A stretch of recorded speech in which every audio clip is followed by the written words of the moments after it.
सहनौ भुनक्तु सह वीर्यं करवावहै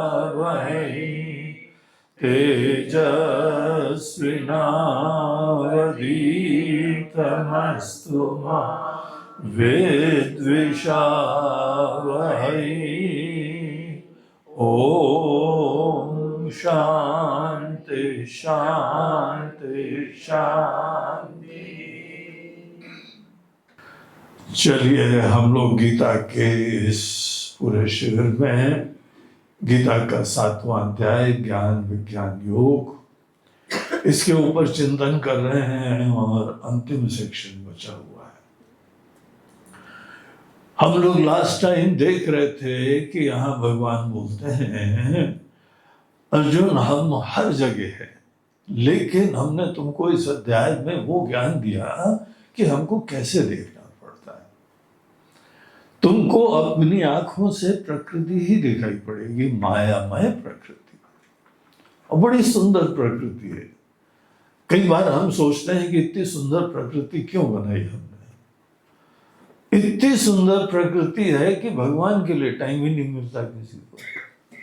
भगवान सोचते हैं भगवान आएंगे, जरा थोड़ी देर बैठो और थोड़ी देर समाधि में आप रहो, हम आएंगे आपके पास, बाद में आएंगे, फुर्सत में आएंगे। इतनी सुंदर प्रकृति।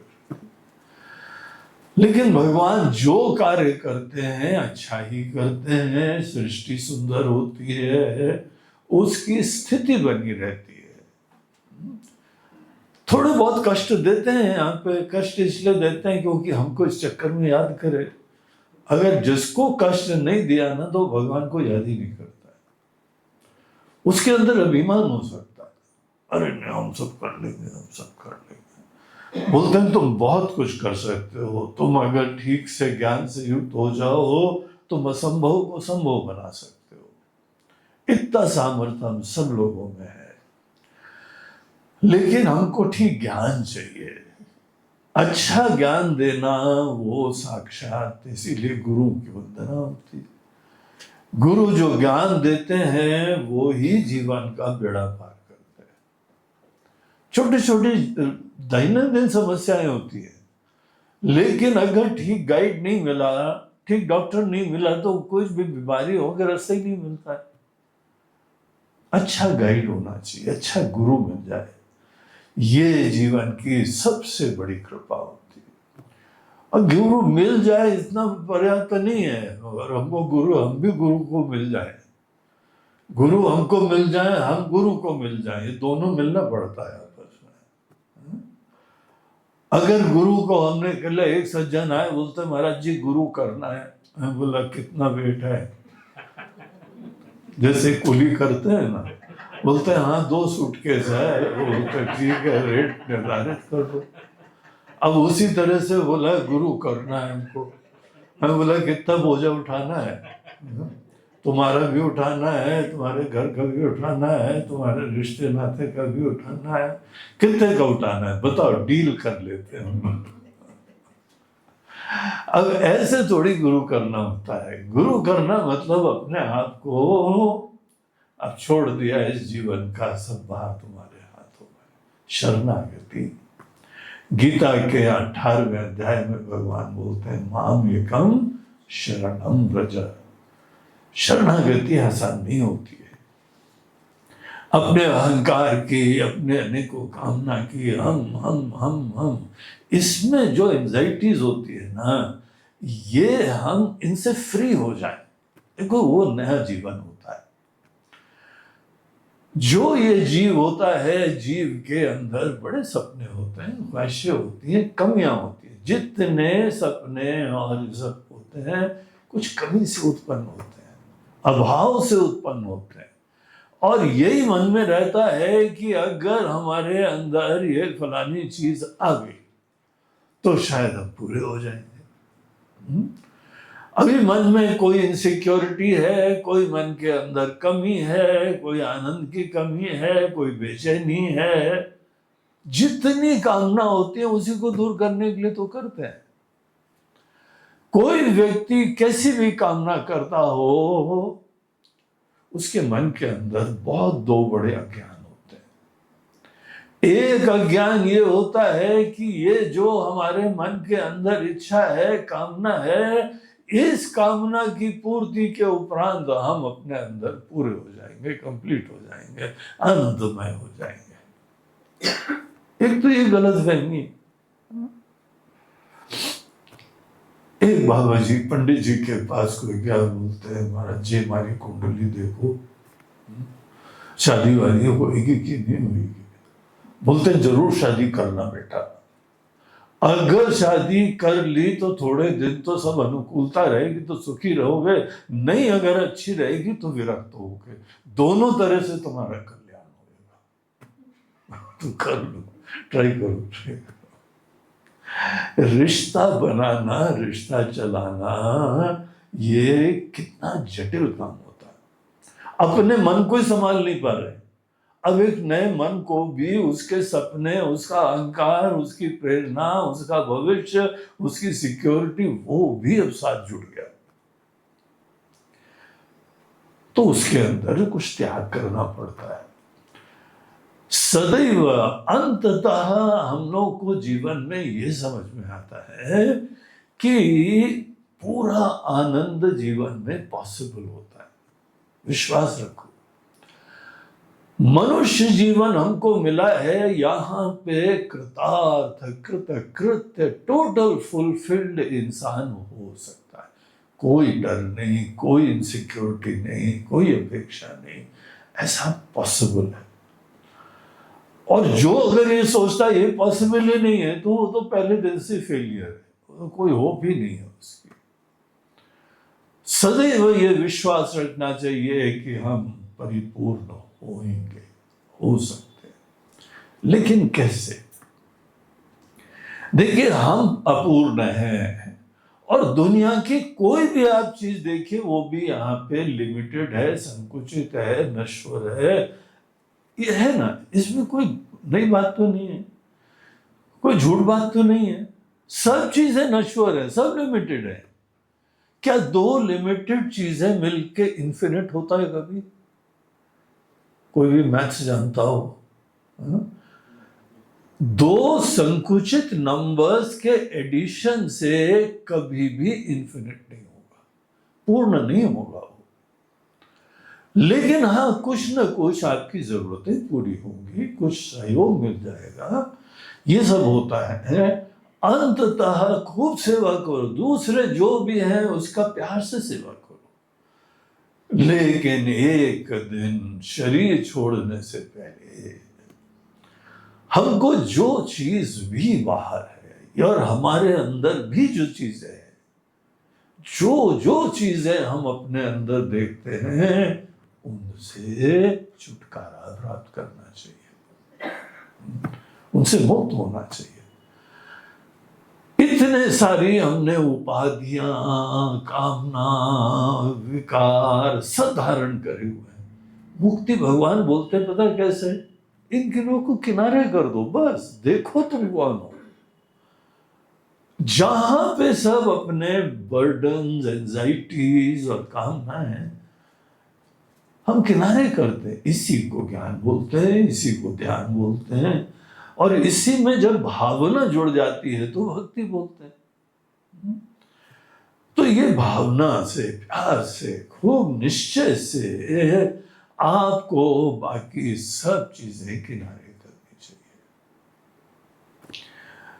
यही ज्ञान यहाँ पे हम लोगों को भगवान देते हैं। तो एक बार हमारे गुरुजी बता रहे थे कहानी, बोल रहे थे हम कहीं पे यात्रा कर रहे थे, विदेश में थे, एयरपोर्ट से दूसरे शहर में जाने वाले थे। वहीं पे एयरपोर्ट में एक वहां व्यक्ति मिला हमको। आप स्वामी चिन्मयानंद? बोलते हैं हाँ।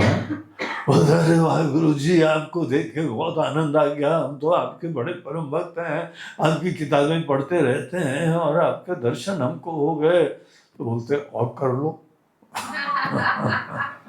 हमारे रूप का ही दर्शन करना है तो हम और बता कौन से पोज में दे दें, और सेल्फी खिंचवानी है तो वो भी आ जाओ। हम तुमको एकदम गले लगा लेते हैं और फोटो खींच लो। हाँ गुरुजी वो जरूर करेंगे, वो करेंगे, वो हम लोगों के लिए बहुत इम्पोर्टेंट है। लेकिन साथ साथ ये तो सब चीजें ठीक हैं, आपका स्नेह है, आपका आशीर्वाद है, लेकिन हमको देखिए हमारी भी फ्लाइट जाने वाली है, आपकी भी जाने वाली है, टाइम कम है, बिल्कुल कुरुक्षेत्र के मैदान जैसी स्थिति है, एक्स्ट्रा चीजें बोलने के लिए टाइम नहीं है। आप शॉर्ट में हमको बताइए कि क्या परमात्मा की प्राप्ति हो सकती है? तो उन्होंने बोला बिल्कुल हो सकती है। तो बोलते हैं अच्छा हमको आप जो है सूत्र दे दीजिए, कोई रहस्य बताइए। अब हमको ये मत बोलिएगा पूरे 18 अध्याय गीता के पढ़ो, हमारे पास टाइम नहीं है क्योंकि फ्लाइट जाने वाली है, और आपकी भी पता नहीं पहले ही अनाउंस हो जाए, आप पहले ही चले जाओ। शॉर्ट में बताइए, शॉर्ट। तो बड़े जो है ना विटी थे, काफी स्मार्ट, बुद्धिमान। तो उन्होंने उनसे बोला कि yes I will tell you one sutra. English में बोलते थे, साउथ इंडियन थे, तो यहाँ आके पढ़े हिंदी में थे, अंग्रेजी में पढ़े थे, अंग्रेजियों का जमाना था, सब लोग की पढ़ाई वढ़ाई सब अंग्रेजी में, ऑफिस के काम अंग्रेजी में सभी होते थे। तो वो उनके प्रवचन भी, यद्यपि वो बोलते थे हमारे गुरुजी हमको हिंदी में बोलते थे, हम इंग्लिश में समझते थे और मलयालम में लिखते थे। तो ऐसी हमारी स्थिति थी, तो उसको हमने इंग्लिश में शॉर्ट में बताया। I will have 2 words। उसके बाद हम भी जा रहे हैं, तुम भी जा रहे हो, मगर बहुत सिग्निफिकेंट शब्द है, अगर तुम समझ जाओ ये बात तो तुमको वेदांत का रहस्य मिल जाएगा। तो ऑल स्टेशंस अलर्ट। हाँ कुछ बताइए, आई एम रेडी। तो बोलते हैं कि yes, undress and embrace. Guruji are you sure आप वेदांत बता रहे हैं? आप हमारी लेग पुलिंग तो नहीं कर रहे हैं? I know I have got so many desires, हमारे अंदर बड़ी कामना है, बड़ी वासनाएं हैं, वो तो ठीक है, आप लगता है ताड़ गए, आप समझ गए, आप वो तो नहीं कह रहे हैं। अनड्रेस एंड एम्ब्रेस, बोलते हैं देखो फ्लाइट अनाउंस्ड, हरि ओम, गुड बाय, हम जा रहे हैं। अब वो व्यक्ति इसी सूत्र के ऊपर विचार करते करते वो उसका जो है पूरी फ्लाइट निकल गई, और बाद में भी जो है ना वो चिंतन करता रहा, ध्यान करता रहा। फ्लाइट निकल नहीं गई, मतलब वो बैठ के गया उसमें, वो मतलब फ्लाइट से गया फिर जहां भी जाना था, लेकिन यही सूत्र सोचता रहा। और यही सूत्र गीता के 18वें अध्याय में भगवान कृष्ण अर्जुन को यही बोलते हैं। संस्कृत में बोलते हैं, थोड़ा सा श्लोक में ट्यून में बोलते हैं, मगर उसका सार यही है, अनड्रेस एंड एम्ब्रेस। क्या अनड्रेस? सर्वधर्मान परित्यज्य, जो जो तुमने उपाधियों में आत्मबुद्धि उत्पन्न करी हुई है, इस शरीर को बोलो रुचि, हाँ मैं शरीर। क्या उम्र है तुम्हारी? रुचि 70 साल के हो गए अभी। अब देखो 70 साल पहले चोला मिला है और तुम ऐसे चिपके हुए हो चोले से कि चोले की उम्र तुम्हारी उम्र। इसको क्या बोलते हैं? इसको बोलते हैं हमने चोले को पकड़ लिया, मैं की तरह, आत्मा की तरह पकड़ लिया। कोई बोलता है कि हमारा ज्ञान इतना है, हमारी भक्ति इतनी है, हमारे गुण इतने हैं, तो या तो उस शरीर का धर्म हमने अपना ले लिया, या तो हमने मन का धर्म अपना पकड़ लिया, अपना परिचय मन से, या तो अपनी बुद्धि। किसी न किसी 5 कोश हैं, सब उपाधि है, सब माया ने बनाई है, और अज्ञान का ये आलम है कि हम इन्हीं को आत्मा समझ रहे हैं, हम समझ रहे हैं। तो पहला सूत्र ये है कि अनड्रेस, इन चीजों से तुम अपने आप को किनारे करो, मन ही मन। यहां पे अनड्रेस हमको केवल कपड़ा उतारना ही है, थोड़ी अनड्रेस होता है। अगर हम शरीर से, इंद्रियों से, प्राण से, मन से, भावना से, विचारों से अगर अटैच हम रहेंगे तो आप अभी अनड्रेस करेंगे। भगवान बोलते हैं सर्वधर्मान परित्यज्य, ये सब उपाधियों के धर्म को किनारे करो। तुम नहीं हो ये देख के निश्चय करो, टेक योर ओन टाइम, अपना समय लो। कितने तुमने मृत्यु देखी है, शरीर तो छूट जाता है ना, वो बोलते हैं मर गया, फिर गया। ये इसका अंतिम यात्रा में वो जीव नहीं रहता, अंतिम यात्रा में बाकी उसके स्वजन रहते हैं, वो उसका जो है क्रियाक्रम करते हैं, बाकी ये शरीर जो है वो तो यही छूट जाता है, पंच महाभूत का है। उसी तरीके से हमारे प्राण जो हैं वो भी, और मन भी, बुद्धि भी, थॉट्स भी, जीव भी, ईगो भी, सब खत्म होता है। कभी तुमने सोचा ये सब चीजों को किनारे कर दे तो हम क्या है? पहले ही तो है। अब जैसे कोई लोग जो है ना वो कपड़े पहनते हैं, 5 पीस सूट, 5 पीस सूट, ऊपर ये बड़ा वाला कोट और अंदर वो छोटा वाला कोट, और फिर उधर शर्ट पहनी है, फिर उसके अंदर वेस्ट पहनी हुई है, बनियान पहनी हुई है, और एक एक करके आप उतार सकते हैं, आप ही ने तो पहने हैं। अपने उस स्वरूप को जानना है जो कि उपाधि को धारण कर रहा है। कौन धारण कर रहा है? ये तो हर इंसान को जानना ही चाहिए ना।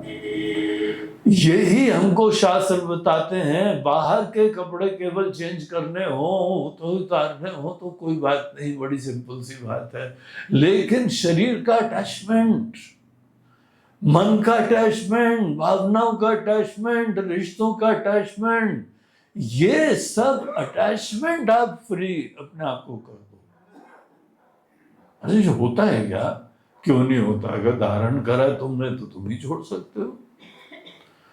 और इन सब चीजों के पीछे इतना एक दिव्य निर्मल जल विराजमान है, बहुत ही पवित्र दिव्य शिव स्वरूप। उसको जब किनारे करोगे तब उतार के तभी देखोगे, उसको एम्ब्रेस, उसी को पूरा हृदय से लगाओ। ये सब उपाधियों को किनारे करो, और फिर जो अवशिष्ट रहता है उसी चीज को तुम मैं की तरीके से, अपनी अस्मिता की तरीके से, आइडेंटिटी की तरीके से, वही हमारी असलियत, उस तरीके से स्वीकार करो। वो अपने हृदय के अंदर सबका दृष्टा है, वही सब देख रहा है, वो कोई विषय नहीं है। विषय की तरह से जो होता है ना, देख लो अच्छी तरह, सब नश्वर होता है। कुछ भी जीवन में यहाँ पे प्राप्त करोगे एक न एक दिन चला जाएगा, पता है कि नहीं? लोग चले जाते हैं, जीव चले जाते हैं, हमारे बड़े बुजुर्ग पूर्वज चले गए, ऋषि मुनि लोग चले गए, भगवान का अवतार हुआ वो चले गए, सभी यहां से थोड़े दिन बाद चले जाते हैं। इसीलिए इन चीजों को देखो, जो भी नश्वर चीजें हैं उसका व्यवहारिक प्रयोग होता है, व्यवहारिक प्रयोग जरूर करो, द्वेष नहीं करना है इन चीजों से। जो दृश्य चीजें हैं उनका एक स्मार्ट उपयोग करो, लेकिन अटैच मत हो जाओ, उसी में सब कुछ फंसा मत हो। तुम इससे बहुत बड़े हो, इससे बहुत महान हो। भगवान के पास जब मंदिर में भी जाओ ना, भगवान का हमको एक रूप दिखाई पड़ता है। भगवान बोलते हैं अर्जुन, जनरली मेजॉरिटी लोग हमको व्यक्त समझते हैं, ये रूप ही समझते हैं। ये मूर्ति देख रहे हो ना, ये सब लोग सोच रहे हैं हम ये रूप है। और जो लोग भगवान को केवल रूप मात्र देखते हैं, कितना भी हो, फिर वो भले अयोध्या में राम मंदिर का रूप हो, या भगवान कृष्ण की जन्म स्थान का रूप हो, या कहीं पे द्वारकाधीश का हो, या डाकोर जी का हो, या श्रीनाथ जी का हो, या ओंकारेश्वर महाकाल का हो, कोई भी रूप हो, एक दिन ये बना था। देखिए, मंदिर की व्यवस्था हम लोगों की बड़ी विशेष चीज होती है। हम एक स्थान को बड़ा शांत, सुंदर, सात्विक बनाते हैं, और वहां जाके फिर हम पूजा कर पाते हैं, आराधना कर पाते हैं, भजन कर पाते हैं, सेवा कर पाते हैं, सब चीजें कर पाते हैं। वो अच्छे सब सत्कार्य वहां पे हो पाते हैं। इसलिए मंदिर की जरूरत होती है। अच्छे लोग वहां मिलते हैं। हाँ, जहां पर अच्छे होते हैं वहां पे गलत लोग भी आ जाते हैं, उनके भी कोई कष्ट होते हैं, वो अपना भी कष्ट निवारण के लिए भगवान से प्रार्थना करते हैं, लेकिन जनरली सब बड़े भगत लोग होते हैं। मंदिर में जाते हैं, कई बार ये भी लिखा रहता है, चप्पल अपनी ध्यान से खुद संभालना, हमारी जिम्मेदारी नहीं है तुम्हारी चप्पल चली। एक सज्जन तो हमको मिले, वो हर थोड़े दिन बाद नई चप्पल पहनते थे। बोलते इतना यार तुम कैसे चप्पल? उससे हम भगवान के भक्त हैं, मंदिर जाते हैं। अब बाकी आप समझ जाओ। आपको भी कोई साइज की चाहिए तो हमारे साथ चले चलना, आपको सब डिजाइन, सब साइज के सब मिलेंगे। और भक्त लोग तनतनाते हुए आते हैं, वहीं उतार के जल्दी से भाग जाते हैं। इन्होंने तो उतार दिया, भगवान की कृपा किसी दूसरे पे हो गई। तो सब लोग बहुत ही दिमाग लगाते हैं। भक्त लोग बड़े, वो भी कई व्यवहारिक स्मार्ट भक्त होते हैं। एक व्यक्ति एक चप्पल यहाँ उतारता तो एक दूसरी वहां उतारता। बोलते हैं ढूंढो बेटा हमारी चप्पल, अब जोड़ा ही नहीं मिलेगा तुमको। एक सदैव उल्टी रखते थे, एक इस साइड एक उस साइड। ये तो पुराना हो चुका है, लेकिन उसको सीधी करने में कितना टाइम लगता है। लेकिन वो आइडिया हमको अच्छा लगा, ये क्या उतारना वहां उतारना। क्योंकि मंदिर में हर तरह के लोग आते हैं, जरूरतमंद भी आते हैं। एक ने तो बोला अगर मंदिर में तुम्हारी चप्पल चोरी हो जाए तो तुमने एक अच्छा दान कर दिया है, चिंता मत करना। हाँ, अब भले मंदिर के लिए चप्पल अलग अलग वाली पहन के जाना, और दान हो जाए तो हो जाए। मंदिर का बहुत महत्व होता है। वहां पे श्लोक, भजन, मंत्र, सब चीजों का पाठ होता है। और सदैव दुष्ट नहीं आते हैं, जनरली अच्छे लोग आते हैं। तो हमने बता दिया कि जीवन ऐसा ही है, फूल और कांटे सदैव साथ में रहते हैं, लेकिन कोई शिकायत नहीं है। अच्छे मंदिरों में चप्पल की अच्छी व्यवस्था होती है, आपको टोकन मिल जाता है। चप्पल रखने के बाद आपको टेंशन मुक्त होकर आप दर्शन कर सकते हो। नहीं तो भगवान चप्पल कहाँ रखी है बार बार देखना पड़ता है, भगवान को देखो चप्पल देखो। तो इस तरीके के टेंशन होते रहते हैं, ये व्यवहारिक बातें हैं। लेकिन हम लोगों को मंदिर जाने का तरीका यहाँ भगवान बताते हैं। बोलते हैं अर्जुन हमने तो यही देखा है, जो नासमझ लोग होते हैं ना, अव्यक्तम व्यक्तिमापन्नम, हम मूल रूप से सब माया के रूपों के परे हैं। और ये देखो तो यहां पे लोग जा रहे हैं, सभी हमको रूप समझ रहे हैं। हाँ, रूप की ही पूजा करनी है, रूप का ही ऊपर पुष्प चढ़ाना है, श्रृंगार करना है, माला पहनानी है। लेकिन ये तो सोच सकते हो ना कि ये मूल रूप से ये नहीं है, ये किसी चीज को रिप्रेजेंट करते हैं। इनके हृदय में ज्ञान है, इनके हृदय में शक्ति है। आप उस ज्ञान की उपासना करिए, ज्ञान की स्तुति करिए, उनकी शक्ति, उनके सामर्थ्य की करिए, तब जाके हम भगवान को कर रहे हैं। अन्यथा अगर आपने केवल रूप देखा और उन्हीं का श्रृंगार, उन्हीं का नहला धुला के आप आ गए, तो भगवान क्या बोलते हैं, ये देख लीजिए 24वें श्लोक में, गीता का है, भगवान के कृष्ण जी के मुंह से निकला हुआ है। अव्यक्तम व्यक्तिमापन्नम मन्यन्ते माम अबुद्धयः। अबुद्धयः ना समझ लोग हमको मात्र शरीर देखते हैं और वो पूजा नहीं कर पाते हैं। टूरिस्ट जाता है तो वो केवल रूप देखता है, भक्त जाता है तो भगवान देखता है। सच्चिदानंद परमात्मा है, जगत के सृष्टा, जगत के पालक, जगत के विनाशक, वो यहाँ परमात्मा खड़े हुए हैं, अनंत शक्ति के धारक। आप ये देखते हैं ना वहां पे, अगर आप केवल रूप देखते हैं तो फिर भगवान की दृष्टि से बुद्ध लोग हैं, ना समझ। अबुद्धया परम भावम जानन्तः मम अव्ययम अनुत्तमम। हम जो है इन सबसे परे हैं। भाई कोई ना कोई रूप तो चाहिए।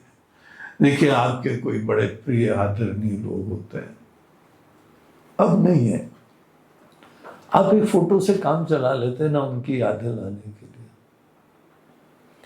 वो दिवंगत हो गए, हमारे गुरुदेव थे, क्या तेजस्वी थे, क्या ज्ञानी थे, क्या करुणा के स्वरूप थे।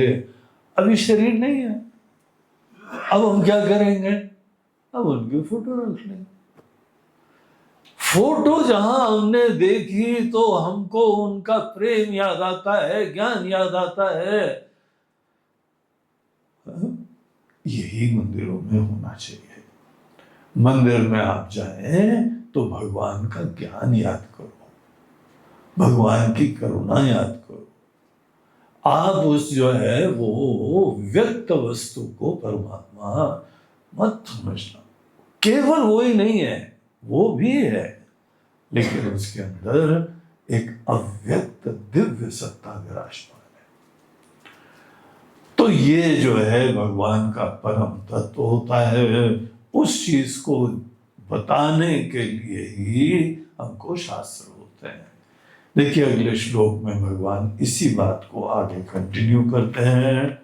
तो यहाँ पर हम लोग आगे के कुछ श्लोक देखते हैं। नाहं प्रकाश सर्वस्य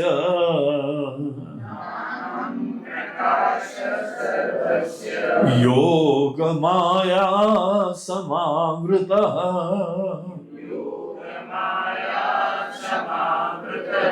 मूढ़ोऽयं नाभिजानाति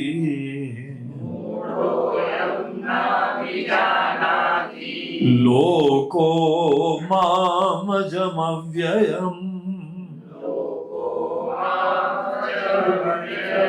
वेदाहं समतीतानि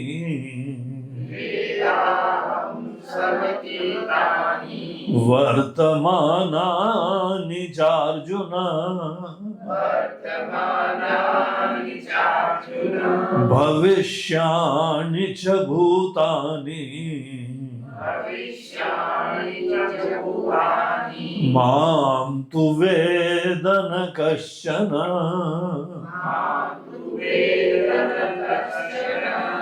तो भगवान कहते हैं देखो कितना भी सुंदर मंदिर हो, कितना महान मंदिर हो, बड़ा सिद्ध मंदिर हो, हर मंदिर में एक रूप होता है और उसके अंदर भगवान होते हैं, उसके अंदर होते हैं।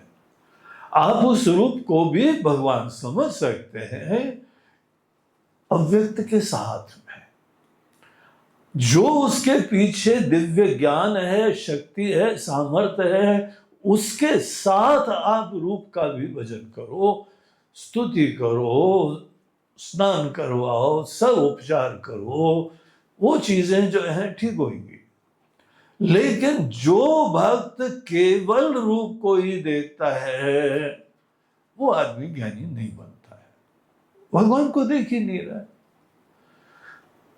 रूप के दृष्टिकोण से कोई भी सम्मान नहीं होता है, कितना भी सुंदर क्यों ना हो, केवल रूप में उसकी महिमा नहीं होती। उसकी भावना देखो, उसका ज्ञान देखो, उसका प्रेम देखो, उसकी शक्ति देखो, उसकी सेवा देखो, वो सब चीजें इस रूप को दिव्य बनाती है। और अगर कोई बाकी कुछ देख ही नहीं रहा है, रूप को पकड़े बैठा हुआ है, तो उसको कल्पना नहीं है कि भगवान किसको बोलते हैं। भगवान स्पष्ट रूप से कहते हैं, नाहम प्रकाश सर्वस्य, हम सबको प्रकाशित नहीं होते। कोई भी आ जाए, वो मंदिर में भी चला जाए, यद्यपि मंदिर टूरिस्ट की जगह नहीं होती है। उत्तराखंड में अभी एक नियम पास हो रहा है कि यहाँ पे हमारे केदार बद्री आदि स्थान जो है ना, यहाँ पे हिंदुओं के अलावा किसी की एंट्री नहीं होगी। अब उत्तराखंड जो शासन है, सरकार है, गवर्नमेंट है, वो वहां पे इस तरह का नियम ला रही। और ये बहुत जगह, अनेकों जगह है, हिंदू लोग जगन्नाथ मंदिर में, इंदिरा गांधी गई थी, वो एंट्री नहीं मिल पाई। हम प्राइम मिनिस्टर है, बोलते हो गया अपने ऑफिस में बैठे जाए। ये थोड़ी तुम्हारा ऑफिस है। तुम जो हो एक इस धर्म को मानने वाली होनी चाहिए, तब जाके तुम भगवान को ठीक भक्ति से देख पाओगे। भगवान जगन्नाथ जो है, उनका लकड़ी की मूर्ति होती है, हाथ और पैर होते नहीं है उनके। अब तुम देख के उनको क्या क्या बोलने लगोगे, ऐसा क्यों हुआ? भगवान के हाथ नहीं है, भगवान के पैर नहीं है। सब चीजें रहस्य जानो, तब जाके मंदिर में जाओ। एंट्री नहीं देते। दक्षिण में आप किसी मंदिर में जाओ, जब तक आप जो है ना हिंदुस्तानी ड्रेस नहीं पहनोगे, आपको एंट्री नहीं मिलेगी। महिलाओं को भी साड़ी वाड़ी पहनो, नहीं तो वहां का मुंडू पहनो। मुंडू केरला की ड्रेस होती है, वो पहनो। और पुरुषों को लुंगी पहनो, ऊपर अंग वस्त्र डालो, नहीं तो खुले बदन जाओ, तब एंट्री होगी। वो उन्होंने ऐसे नियम रखे हैं क्योंकि जिसके अंदर ये सब चीजों की श्रद्धा है, आदर है, वो ही जाता है। यहाँ पर एक स्वामी जी थे, इंदौर के बाद, अब नहीं रहे, बहुत ही वृद्ध थे। उनके आश्रम के अंदर अगर जाना होता था तो चप्पल उतारो, सब चमड़े की चीज उतारो और लुंगी पहनो, धोती पहनो, तब जाके स्वामी जी के पास दर्शन होते थे। बोलते हम तो धोती लाए नहीं, बोलते जाओ घर वापस, बाहर से दर्शन कर लो, तुमको नहीं दर्शन होंगे। हमारे वहां पे इस तरह मर्यादा से, शिष्टाचार से, शुद्धि से जब कोई जाएगा उसको ही लाभ मिलता है। दूसरे लोग चले भी जाएंगे ना, उनको कोई नहीं दिखाई नहीं पड़ता है। जो किसी इंसान का केवल शक्ल सूरत देखता है, वो धोखा ही खाता है। वो अरे इसके हमको तो विचार ही नहीं पता लगे, इसके मन में ऐसी दुष्टता है, विकृति है, बदमाशी है। अभी देखो रिसेंटली कुछ केस हो रहे हैं जहां पे कोई शादी के बाद महिला ले गई कहीं भाई एकांत में, वहां पे मर्डर करवा दिया पति का। इंदौर की थी। और एक जो है पता नहीं कोई राजस्थान में ऐसा हुआ। बड़ी विचित्र घटना है। ये शादी करी क्यों तुमने? दो परिवार मिल रहे हैं, तुम किसी का जीवन साथ बना रही हो, और वो तुमको जाके कहीं पे उसने किसी लोगों के साथ मिलजुल के खत्म कर दिया, तो काहे करी थी शादी? उसका क्या जीवन खराब कर दिया तुमने? नहीं, वो सब शादी के बाद प्रॉपर्टी मिल जाती है, फिर प्रॉपर्टी के साथ हम लोग मजे करेंगे। जब कैसे कैसे लोग हैं।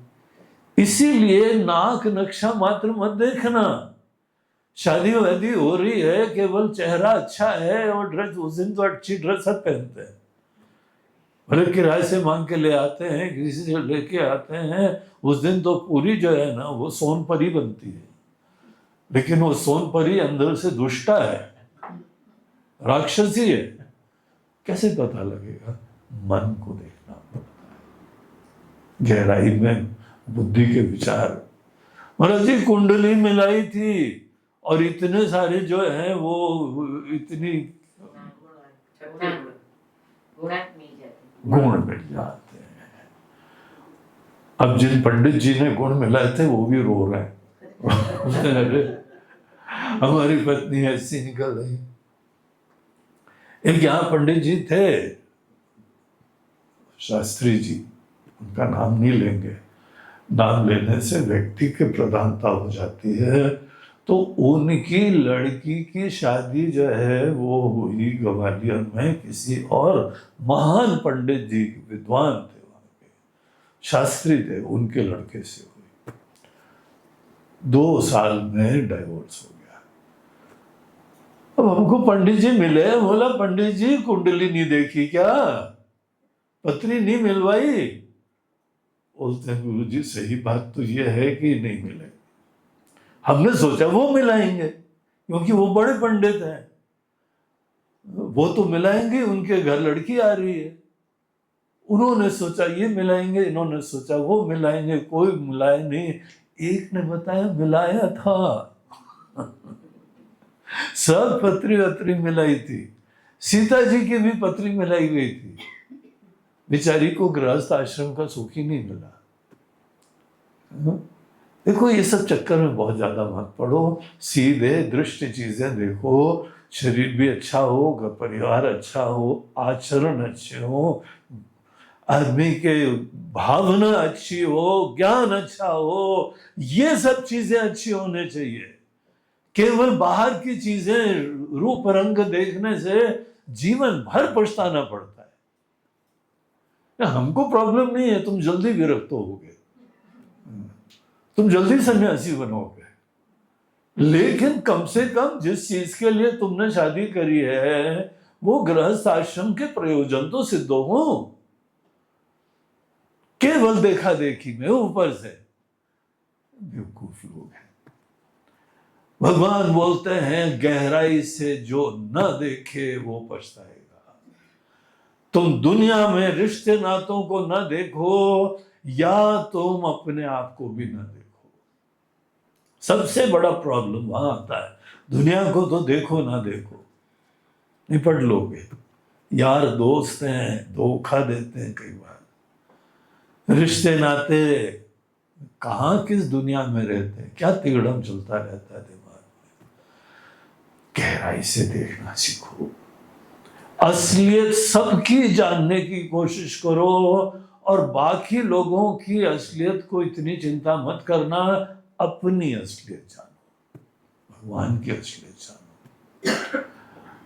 अपनी असलियत जानना, भगवान की असलियत जानना, ये आपकी भक्ति के लिए, सेवा के लिए, ज्ञान के लिए, हर चीज के लिए ये परम आवश्यक है।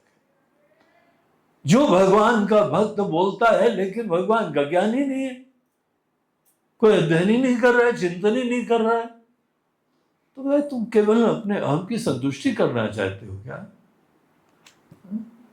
होते हैं लोग ऐसे, अच्छे अच्छे लोग भी होते हैं, मूर्ख लोग भी होते हैं, लेकिन यहां मूल चीज आपको समझ लेनी चाहिए। हमारे प्रभु श्री कृष्ण कह रहे हैं, वो कह रहे हैं कि नाहं प्रकाश सर्वस्य योग माया समावृता। हमारी एक योग माया है। कल गर्भ में भी योग माया की बात आ रही थी, है ना? उसमें एक लाइन आ रही थी, किस संदर्भ में आ रही थी?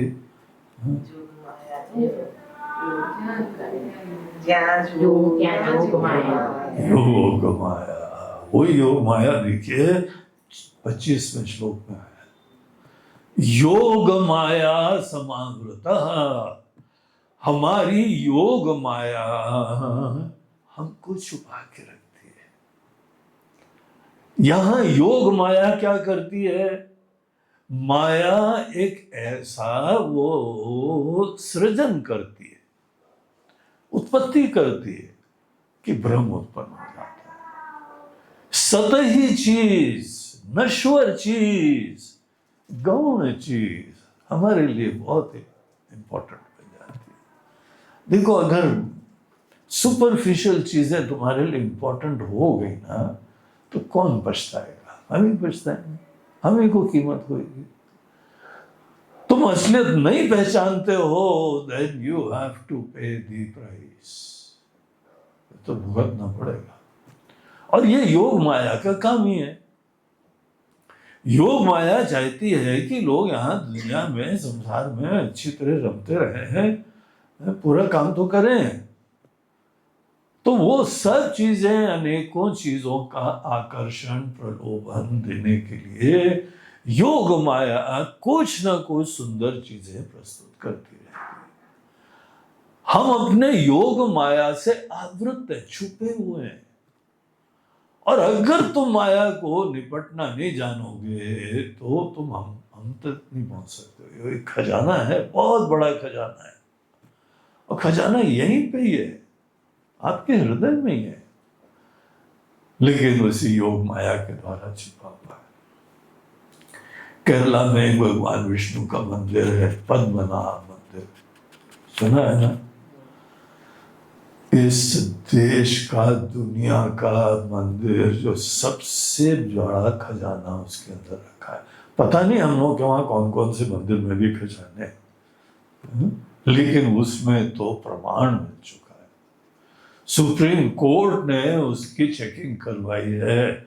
7 तहखानों में से 6 तहखानों का ताला खोल के, वहां का ट्रस्ट है, उसको बोला गया है कि ये देखो इतना खजाना है, लिस्ट बना लो, और ये चीजें खत्म नहीं होनी चाहिए। 7वां तो खोला नहीं गया, तो सबसे बड़ा था।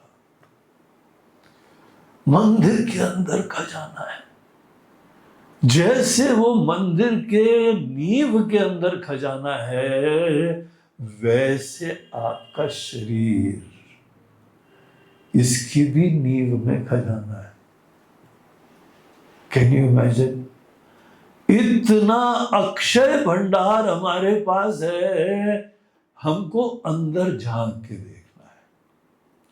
ऊर्ध्वमूलम अधः शाखम, 15वें अध्याय में भगवान एक वृक्ष का दृष्टांत देते हैं। बोलते हैं जो शाखाएं हैं ना, इधर उधर जाती, बड़ी सुंदर लगती हैं, पत्ते भी हैं, फूल भी हैं, फल भी हैं, सब दिखाई पड़ते हैं, लेकिन उसके मूल के अंदर हम विराजमान।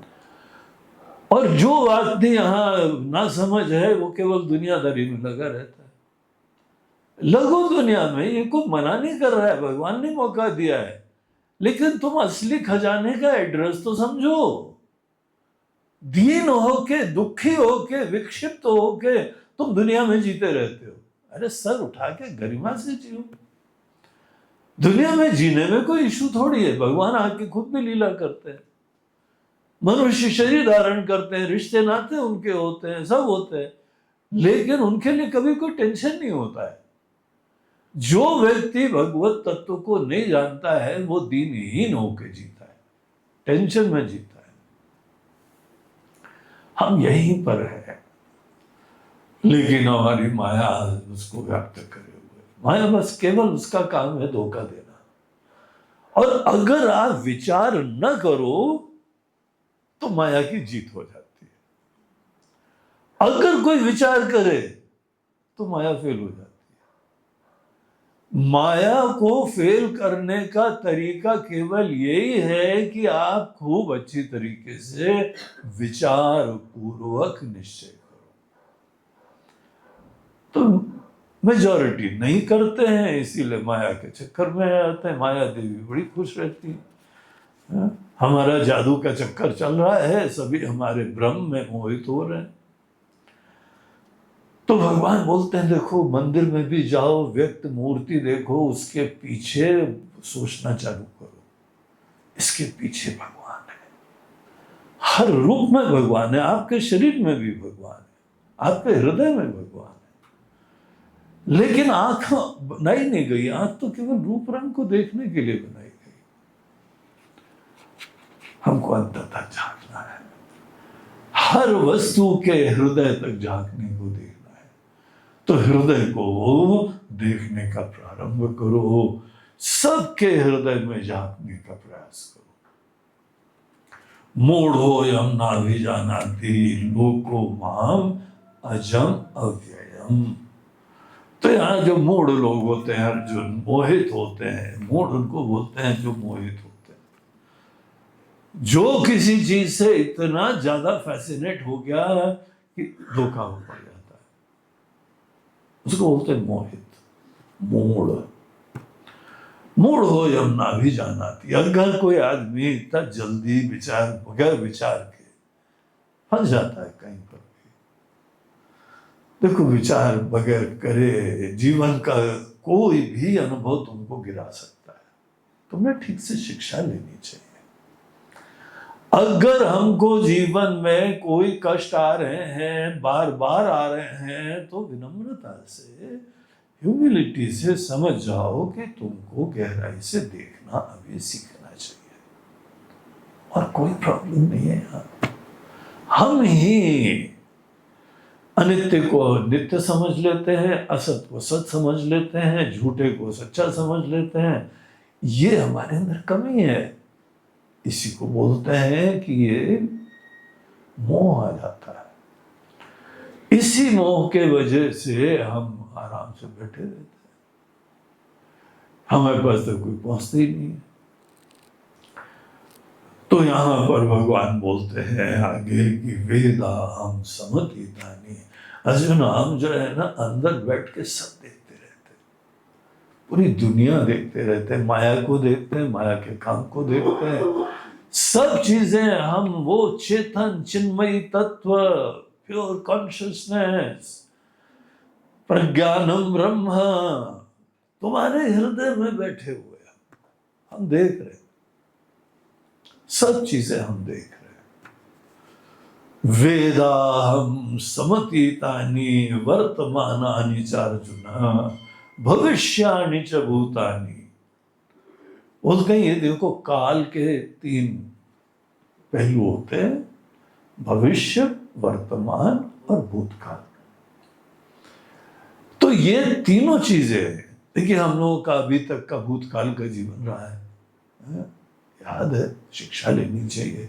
कोई लोग अपने संस्मरण भी लिखते हैं, जीवन की किताब लिखते हैं, याद रहते हमको। और कई बार इतना ज्यादा भूतकाल का महत्व होता है कि सदैव आदमी भूतकाल में रहता रहता है। एक सज्जन जो है ना, रिटायर्ड फौजी थे, मतलब रिटायर हो गए, फौज ने छोड़ दिया, बोला बस अब हो गया काम, अब आपको पेंशन देते रहेंगे, घर में बैठना, अब काम नहीं करना है। लेकिन उनके दिमाग से वो भूत उतरा ही नहीं, हम तो रिटायर्ड फौजी। और उनकी मूछें जो है ना बाकायदा वो जितनी पहले थी वैसे और ऊपर कर दिया, लोग कभी कोई शंका ना करे, इसीलिए मूछें नीचे नहीं हुई। और वो अंदाज, वो चलने का, वो बोलने का, सब जो है ना, हम तो फौजी हैं। बाद में एक सज्जन ने बोला, sir now you are retired. बोलते हैं I may be retired but I am not tired. हम अभी थके नहीं हैं, अभी भी हम जो है वो उत्साही हैं। बोलते हैं ठीक है, स्वाभिमानी बने रहो, लेकिन अब आपको वहां पे ऑफिस में अधिकार नहीं मिलेगा। रिटायर हो तो समझ लो। हमको एक सज्जन बस अच्छे मिले, रिटायरमेंट के बाद इतने सरल रहे, उनके दिमाग में वो अभिमान घुस नहीं पाया। ऐसे सरल कि कहीं पर भी जमीन में बैठ जाए, कहीं पर भी जो है वो सरल सामान्य व्यक्ति की तरह चल सके। नहीं तो दूसरे वाले से बोलो तो चलो बाजार चलते हैं, no let me change my dress, तो वो बाजार जाने के लिए भी फौजी की ड्रेस पहन के बाजार जाता था। मैं बोला कि भाई आप अब रिटायर हो गए, अब तो थोड़ा सिंपलिसिटी लाओ ना। कभी पजामा कुर्ता पहन पाते हो कि नहीं पहन पाते? नेवर। पजामा कुर्ता जो है वो ऑफिसर लोग बाजार जाने के लिए नहीं पहनते। बोला ये तो ऐसा भूत सवार हुआ इनको, तो किसी का भूतकाल उनके सर पे चढ़ जाता है, किसी का भविष्य किसी के दिमाग में इतना ज्यादा बैठ जाता है, हम भविष्य बनाएंगे, भविष्य बनाएंगे। अरे जरूर सपना रखो भैया, अच्छे लक्ष्य रखो, अच्छे गोल रखो, लेकिन तुमको एक बात पता है, भविष्य के लिए भी योजनाएं वर्तमान में ही बनती है। जीना वर्तमान में पड़ता है। You have to live in the present, तब जाके कोई भविष्य बनता है। तुम सपने मुंगेरी लाल के देखते रहो और यहां पे कोई काम ही नहीं करो। अगर तुम्हारे भविष्य के सपने नहीं पूरे हो रहे हैं तो कटु सत्य यह है कि तुम्हारा वर्तमान में अटेंशन लगता नहीं है। यह अटेंशन इशू प्रॉब्लम है उसका, या ओवर अटेंशन की तुम्हारे अंदर चाह है। वर्तमान में आदमी ठीक से जी नहीं रहा है। भूत भविष्य वर्तमान ये तीन काल के जो है चक्र होते हैं, पहलू होते हैं, जिसमें भूत और भविष्य वस्तुतः इस वर्तमान समय में होते ही नहीं है। भूत तो खत्म हो गया, डेड एंड गॉन, दोबारा कभी नहीं आएगा। और भविष्य तो आया ही नहीं, आएगा होपफुली। अगर एकमात्र सत्य है तो वर्तमान है। ये पल आपको जो मिल रहा है यही परम सत्य है। और अगर आदमी वर्तमान में अच्छी तरीके से, प्रेम से, खुशी से, प्रसन्नता से, विवेक से जी न पाए, फुल अटेंटिवनेस के साथ वर्तमान में हम नहीं जी पाते हैं, आपका भविष्य कभी नहीं बन पाएगा।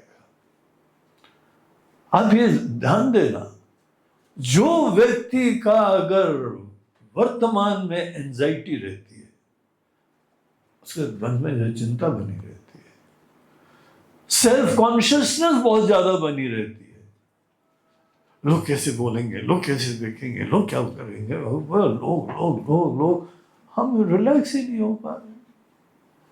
कर्म फलाशक्ति इतनी ज्यादा है कि हम कोई कर्म ही नहीं कर पा रहे। कोई जिम्मेदारी हमको दे दो, हमारे मन के अंदर उसी समय से टेंशन आती है। ऐसा क्यों होता है? तुम वर्तमान में रिलैक्स हो, वर्तमान में अच्छी तरीके से देख पाओ, वर्तमान में जी पाओ। वर्तमान का जो क्षण है वही सत्य है, और वर्तमान में ही भगवान को देखना पड़ता है।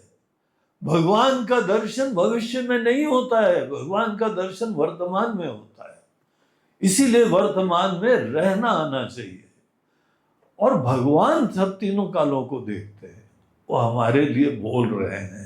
अन्यथा भगवान की दृष्टि से वर्तमान के अलावा कुछ नहीं होता है। ज्ञानियों के लिए भी वर्तमान के अलावा कुछ नहीं होता है।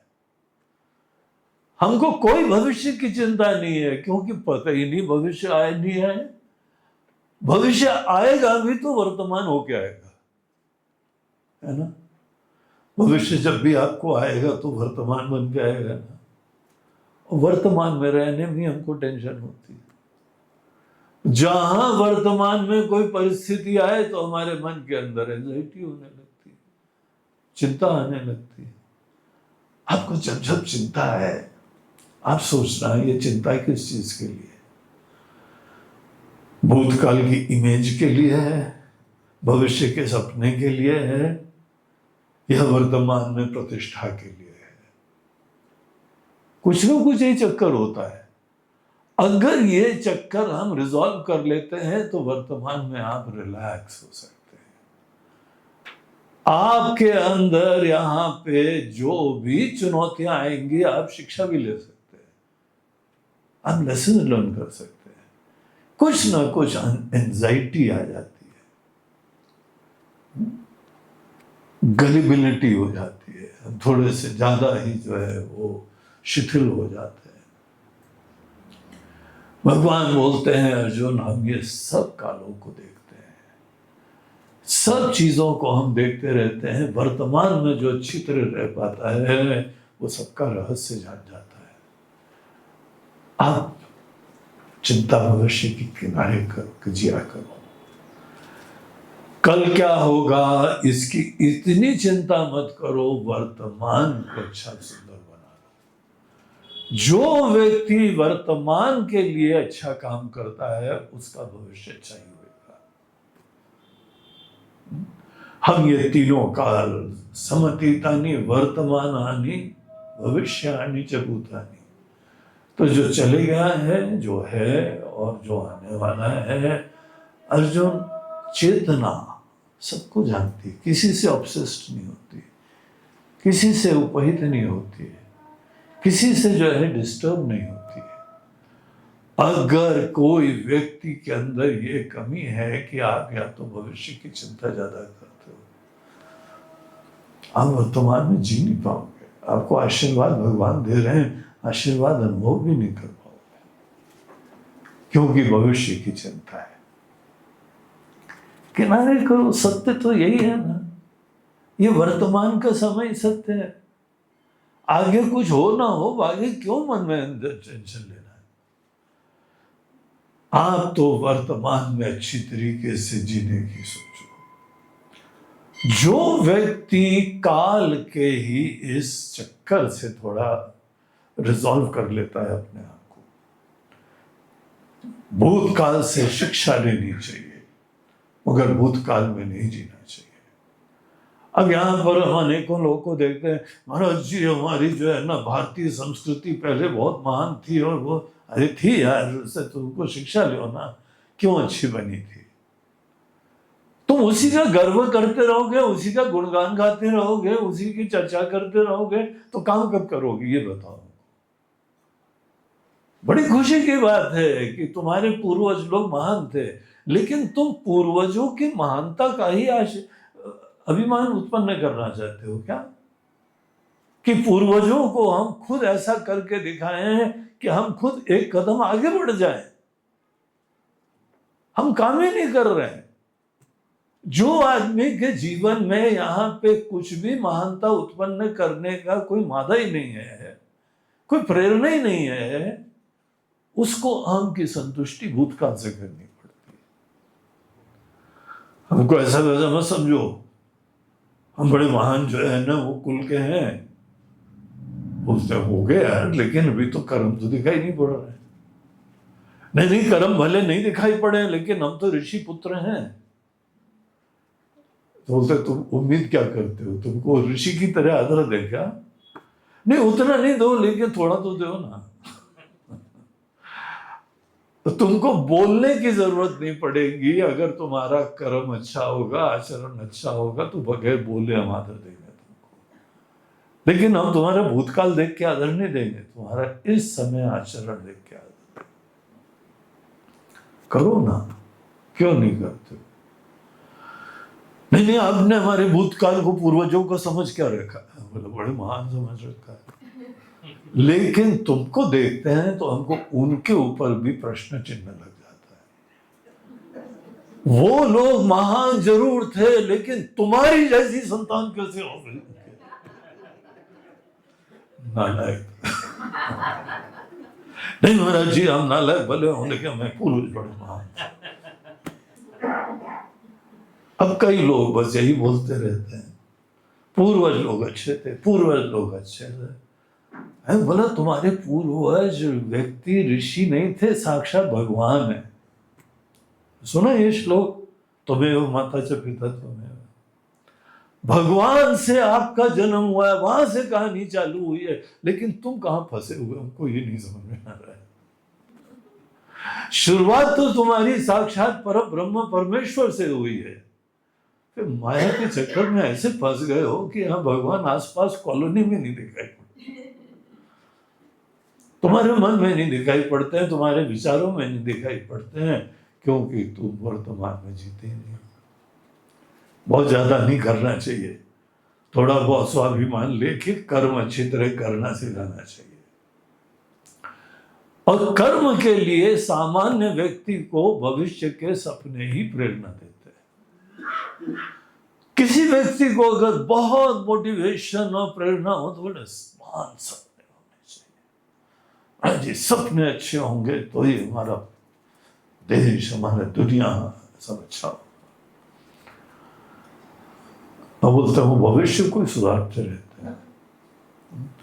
वर्तमान में महाराज जी थोड़ा बहुत कष्ट है, कोई बात नहीं, भविष्य अच्छा हो जाएगा।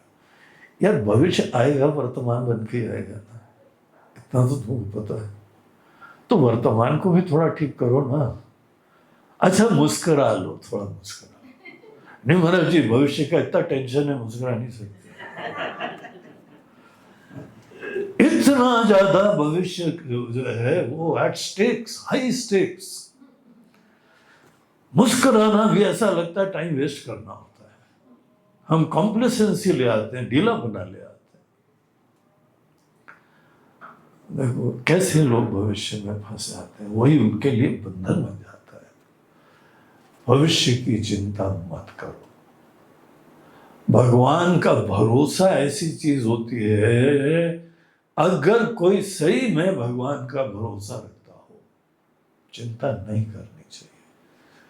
एक बात है, प्रसिद्ध श्लोक है कि जो भी परिस्थिति आती है भगवान से ही आती है।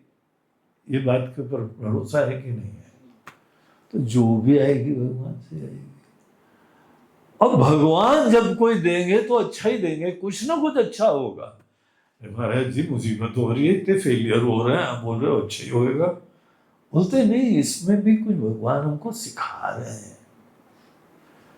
तुम सीख नहीं रहे हो ये अलग बात है, लेकिन भगवान सिखा रहे हैं। भगवान ऐसे है ही नहीं। अब जैसे जो है किसी डॉक्टर के पास जाओ, वो आपके स्वास्थ्य के लिए, उसको अच्छा करने के लिए दवाई देता है ना। जो औषधि दी जाती है डॉक्टरों के द्वारा आपके भले के लिए दी जाती है। डॉक्टर साहब आप उसको तो जो है मीठी मीठी दवाई देते हो, आपको इंजेक्शन लगाते हो। तुम्हारे लिए इंजेक्शन अच्छा है, उसके लिए जो है वो हलवा पूड़ी खा सकता है, क्योंकि उसको दस्त नहीं लगे। तुमको दस्त लगे, तुम खा ही नहीं पाओगे बेटा। तो जिसके लिए जो अच्छा है हम वही करते हैं, लेकिन ये भरोसा करो जो भी मिलता है वो भगवान की कृपा से मिलता है, उसमें कुछ ना कुछ अच्छा ही है। तो देखो वर्तमान में आशीर्वाद ढूंढो, वर्तमान को सुंदर बनाओ। इतना ज्यादा भविष्य में ही आपका पूरा जीवन बैठा हुआ है, सब सपने भविष्य में ही बैठे हुए हैं। तुम्हारा भविष्य नहीं अच्छा हो पाएगा, बताएं तुमको। ऐसे लोगों का भविष्य अच्छा नहीं बनता है, क्योंकि भविष्य वर्तमान के थ्रू होके जाता है और वर्तमान के रूप से ही आता है। तुम एक बार ये निश्चय कर लो कि तुम वर्तमान को सुंदर बनाओगे। भूतकाल कितना भी भयानक क्यों न रहा हो, उसको भूलना चाहिए। इससे शिक्षा लेके भूल जाओ, शिक्षा लेके भूलो, ऐसे मत भूलना, क्योंकि भूल सकोगे ही नहीं। और भविष्य के बारे में भी सुंदर महान लक्ष्य रखो। और सबसे महान लक्ष्य क्या होता है? वर्तमान में जीना, क्योंकि भगवान भी वर्तमान में मिलते हैं, आत्मा का ज्ञान भी वर्तमान में होता है, मन की सुंदरता भी वर्तमान में होती है। वर्तमान में जीने की प्रधानता रखो, कहीं किसी में खो जाने की नहीं। खो जाने में अच्छा लगता है, अपने आप को भूल जाते हो। क्यों भूलना चाहते हो? महाराज जी जब अपनी याद आती है तो घुटन होती, बेचैनी होती। कोई समस्या है तुम्हारे अंदर, उन समस्या को रिजॉल्व करो। और वर्तमान में भगवान होते हैं, इसीलिए वर्तमान को कहा जाता है present. Future, past and present. Present किसको बोलते हैं? गिफ्ट को। वर्तमान हम लोगों को गिफ्ट की तरह से मिला हुआ है, और हम लोग अपने गिफ्ट को न देखते हुए या तो मुंगेरी लाल बनते हैं, हसीन सपने, आगे अच्छा होगा, हम होंगे कामयाब एक दिन। वो दिन कब आएगा? कोई तो डेट बता दो। बस भविष्य भविष्य भविष्य, धोखा है। भगवान बोलते हैं हम तो वर्तमान को भी देखते हैं, भूतकाल को भी देखते हैं, भविष्य को भी देखते हैं, और फिर सबको हम एडवाइस भी करते हैं कि बेटा सबका रहस्य जानते हैं हम, इसीलिए तुम्हारा भला इसमें है कि तुम वर्तमान को सुंदर बनाओ। अगर भूत और भविष्य के चक्कर में पड़े हो तो तुम संसार के चक्कर में हो, एंडलेस सीकिंग होगी तुम्हारी, कहीं नहीं पहुंचोगे। जो वर्तमान को सुंदर बना लेता है वो शांत भी होता है, प्रेमी भी होता है, गुणवान होता है, निर्विकारी होता है, वो ऐसा हो जाता है। देखिए ऐसा मन जो है वो बनाना और फिर हमारे अंदर उसको देख पाना जो ये तीनों कालों का साक्षी है, उसको देखना ही ब्रह्म ज्ञान होता है, आत्मज्ञान होता है। हम लोग काल के अंतर्गत देखते हैं, न कि काल के दृष्टा को देखते हैं। आप ही तो देख रहे हैं भूत को, वो भूत नहीं हो जो हनुमान चालीसा वाला है, भूत पिशाच निकट नहीं, वो भूत नहीं, भूतकाल। भूतकाल को कौन देख रहा है? आप याद कर रहे हो ना। भविष्य को कौन देखता है? आप ही देख रहे हो।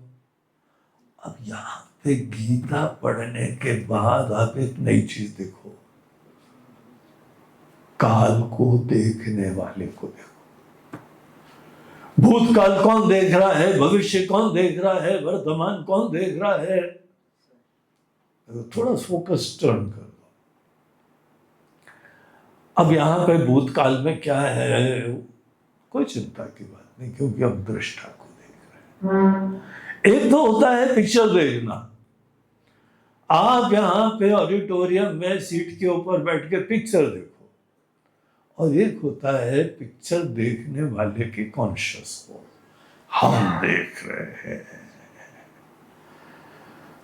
जब जब आपको पिक्चर में ज्यादा टेंशन होना तो एकदम याद करना है, आप तो सीट पे बैठे हुए हैं, आप तो यहाँ कुर्सी पे बैठे हुए हैं, और आपके हाथ में तो पॉपकॉर्न का डिब्बा भी है।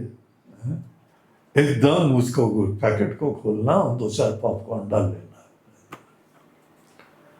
फिर याद आ जाएगा हम तो यहाँ बैठे देख रहे हैं। उससे अटैच हो गए थे, किसी चीज से हम बहुत ज्यादा तन्मय हो गए थे, और उस अटैचमेंट के चक्कर में हम वहीं पे चले जाते हैं, उसी में खो जाते हैं, रम जाते हैं, भूल जाते हैं कि हम तो ये हैं। तो यहां भगवान हमको 26वें श्लोक में दिशा देते हैं कि तुम कालों के दृष्टा को देखो। हम तो कालों के दृष्टा की तरह से बैठे हैं। वेदाहम समतीतानि वर्तमानानि चार्जुन, हम ही देख रहे हैं। अगर हमको मिलना है तो भूत भविष्य में मत ढूंढना, अपने हृदय में काल के दृष्टा को देखना।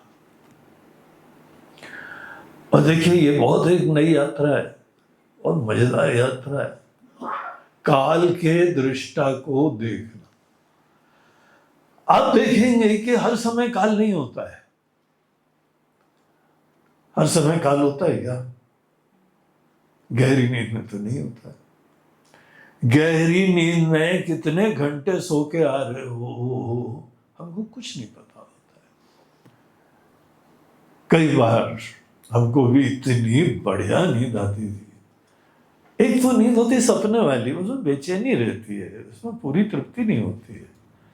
ओ मन के अंदर चक्कर ही लगा रहता है, ये गाड़ी पहुंची कि नहीं पहुंची। अब हम गाड़ी में सपना देख रहे थे, सपने में गाड़ी चल रही थी। अब यही टेंशन होता है स्टेशन आएगा कि नहीं आएगा। हमारी गाड़ी नहीं पहुंचती, कभी टेंशन बना रहता है। कई बार अच्छे भी सपने आते हैं। कई बार सवेरे मम्मी लोग उठाती हैं, बोला मम्मी भी 5 मिनट का सपना पूरा होने वाला है, बस लॉटरी हमको मिलने वाली थी, अब आप उस टाइम उठा रही हो। अभी हमको 1 करोड़ रुपए की लॉटरी मिलने वाली है, 5 मिनट अरे उठते उठते अब सपने में जो है ना वो ऐसे चक्कर रहते हैं, लेकिन एक सपना, एक नींद होती है जो गहरी नींद वाली। गहरी नींद हमको निर्मल करती है, फ्रेश करती है। थोड़ी देर भी अच्छी वाली नींद आ जाए, झपकी आ जाए, बढ़िया। कराटे हुए तो कोई बात नहीं, वो तो दूध से निपटेंगे ना, कुछ नहीं निपटना। आप तो मस्ती से सोना सीखो। कई बार ये हमने हमारा अनुभव था कि मेडिटेशन में लोग कुर्राटे मार देते हैं।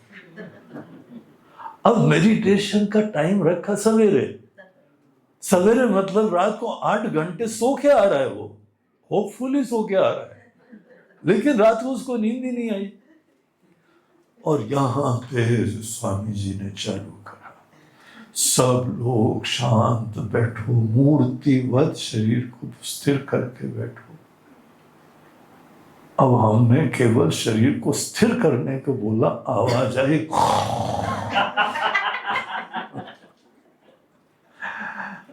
बड़ा आश्चर्य लगता है यार, सवेरे का टाइम जो कि सोने के बाद, नहाने के बाद, सोना नहाना सब करने के बाद मेडिटेशन का क्लास होता है, तू भी खराटे क्यों मार रहा है?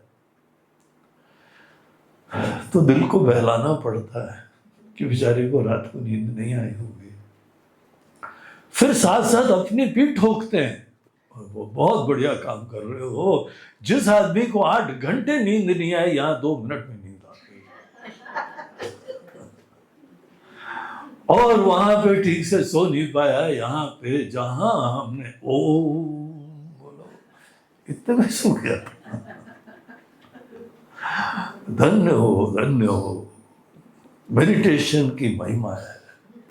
मेडिटेशन जरूर करो। तो ऐसे लोगों को बोलना पड़ता है, सोने के बाद तुम मेडिटेशन जरूर कर लेना, क्योंकि जो कसर रह गई होगी वो यहीं पूरी होगी। यद्यपि मेडिटेशन में हमको सोना की जरूरत ही नहीं पड़ती है, अगर आपको नींद अच्छी आ गई तो। और रात को सोने का वक्त बहादुर रखना चाहिए। अच्छी तरीके से खा पी के कमरे को लॉक करके और सब मोबाइल भी ऑफ कर देना। बेडरूम में टीवी भी मत रखो और मोबाइल भी जो है ना स्विच ऑफ करो। आपके स्वास्थ्य के लिए, आपके दूसरे दिन तरोताजा रहने के लिए अपना नियम बनाओ, बंद करेंगे। एक सज्जन तो एक कैंप में आए, बोलते हैं गुरुजी एक ऐसी जगह चलो जहां पे मोबाइल नेटवर्क ना हो, क्योंकि हम उसी से लगे रहते हैं। आपने कई बार घरों में देखा कि घर में सब जो है ना सिटिंग रूम में बैठे हुए हैं, 4 लोग एक दूसरे से बात ही नहीं कर रहे, सब मोबाइल देख रहे हैं। क्या बढ़िया सीन होता है। सबको इतनी जरूरी काम होते हैं, सब मोबाइल देख रहे हैं। यहां तक तो ठीक है, लोग गाड़ी चलाते हुए मोबाइल में बातें कर रहे हैं, और अभी तो ईयरफोन लगा के सर टेढ़ा भी नहीं करना पड़ता है, बस बड़बड़ बड़बड़ बड़बड़ करते जा रहे हैं। ऐसी ये दुनिया हो गई। तो यहाँ पे हमको रात की नींद तो बहुत सीरियसली लेनी चाहिए। बहुत रिफ्रेशिंग चीज होती है, बड़ी रिचार्जिंग होती है। आप दूसरे दिन अच्छी तरह जी पाओगे अगर अच्छी तरह से सो लोगे। कोई भूत भविष्य की चिंता नहीं, और वहां मन बैठ के जो सबको देख रहा है उसको देखने की कोशिश करो। आपको एक ही चीज और भाई दिव्य बताए। भाई दिव्य बताने का तो बहुत मसाला है, लेकिन हमारी घड़ी बोल रही है जरा। काल की पहली यूनिट को सेकंड कहते हैं, है ना? 1 मिनट में कितने सेकंड होते हैं? 60। आपने कभी सोचा कि 1 मिनट में 60 फर्स्ट क्यों नहीं होते, सेकंड क्यों होते हैं? उसका नाम सेकंड क्यों रखा गया? जब ये काल की पहली यूनिट है, टक टक टक घड़ी की जो है ना सुई आगे जा रही है, तो ये बोलना चाहिए 60 फर्स्ट, हम बोलते हैं 60 सेकंड। ये भाषा बनाने वालों ने क्या गलती कर दी है? उन्होंने सेकंड नाम क्यों दिया है? ये बड़ा रहस्यमय चीज है। आप जब गहरी निद्रा में रहते हैं तो वहां पे आपको काल का पता नहीं रहता है। सवेरे जो है वो रात को 8 बजे सोए, सवेरे उठे तो भी 8 बज रहा था। बोला ये सवेरे का 8 है कि शाम का 8 है? ये सवेरे का 6 बजे है कि शाम का 6 बजे? कुछ पता ही नहीं रहता, टाइम का ही एहसास नहीं रहता, क्योंकि गहरी निद्रा में आप सोए थे, आप एकदम ग्लाइड कर गए थे डीप स्लीप के अंदर। मोस्ट ब्लेसेड, बहुत अद्भुत होती है। नहाना चाहिए डीप स्लीप में, घोड़े बेच के सोना चाहिए अगर घोड़े का धंधा हो तो। अगर स्टॉक का धंधा है तो स्टॉक बेच के सो, लुटा के भी सो। गहरी निद्रा को कॉम्प्रोमाइज मत करो। सब चीजें, सब रिश्ते नाते हैं, बाल बच्चे हैं, सबका प्रति प्रेम है, लेकिन फाइल बंद, अब कल निपटेंगे। सब चीजों को किनारे अगर करना सीखो तो कम से कम गहरी नींद ठीक से आए, और वहां पे कोई सेकंड नहीं होता है। देखिए इंटरेस्टिंग बात यह है, जहां पे एक सेकंड उत्पन्न होता है, दूसरा उत्पन्न होता है। कोई विचार, कोई कामना, कोई प्रेरणा, कोई दूसरी चीज आती है, उस समय काल आ जाता है। देखना, टेस्ट करना, इस समय मत, अभी भी मत सोना, बाद में रूम में जाने के बाद। बोलो जी अभी डायरेक्ट एक्सपीरियंस कर लें? बोला नहीं अभी नहीं, अभी आप ही को मैं सोएगा, आपको हम बढ़िया दूसरी चीज बताने वाले हैं।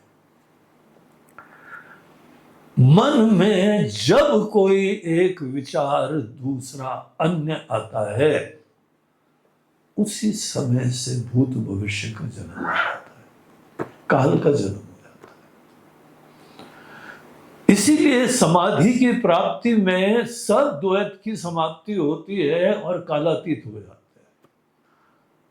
जहां अपने ऊपर से समस्त उपाधियों के धर्म का निषेध करा, टाइम चला जाता है, और वही अवस्था होती है जो कालातीत होती है। उज्जैन में शिव जी का नाम क्या है? महाकाल, कालों के काल महाकाल। शिव जी सदैव टाइम के परे बैठे रहते हैं, इसीलिए उनको महाकाल कहते हैं। तो जब तक कोई बाकी कालों को किनारे करके पहले तो वर्तमान में जीना सीखे, जो वर्तमान में जी पाता है वही कालों के परे जा पाता है। अब वर्तमान में जीना सीखो, उसकी प्राथमिकता रखो, भूत से प्रॉपर शिक्षा ले लो, भविष्य का अच्छा सुंदर एक बार गोल भी निर्धारित कर लो, लेकिन बार बार मत सोचो, वर्तमान को ही ध्यान दो। ऐसे लोग कालातीत अवस्था में आसानी से जा पाएंगे, और भगवान सदैव कालातीत में ही मिलते हैं। हम ही सब चीजों के साक्षी और दृष्टा बने रहते हैं। अर्जुन यहाँ पे जाने में दिक्कत पता क्यों होती है? वो ही आगे का सेक्शन बताते हैं भगवान कि किसको दिक्कत होती है, क्यों दिक्कत होती है। इच्छा द्वेष समुत्थेन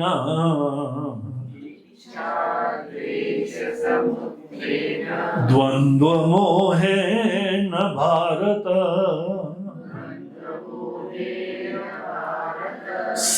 सर्वभूतानि सम्मोहम्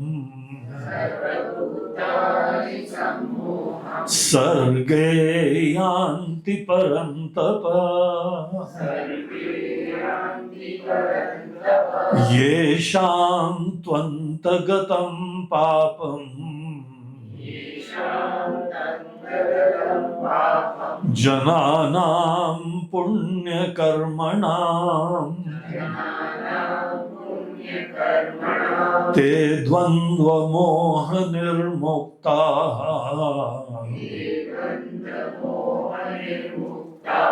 भजन्ते मां दृढ़व्रताः।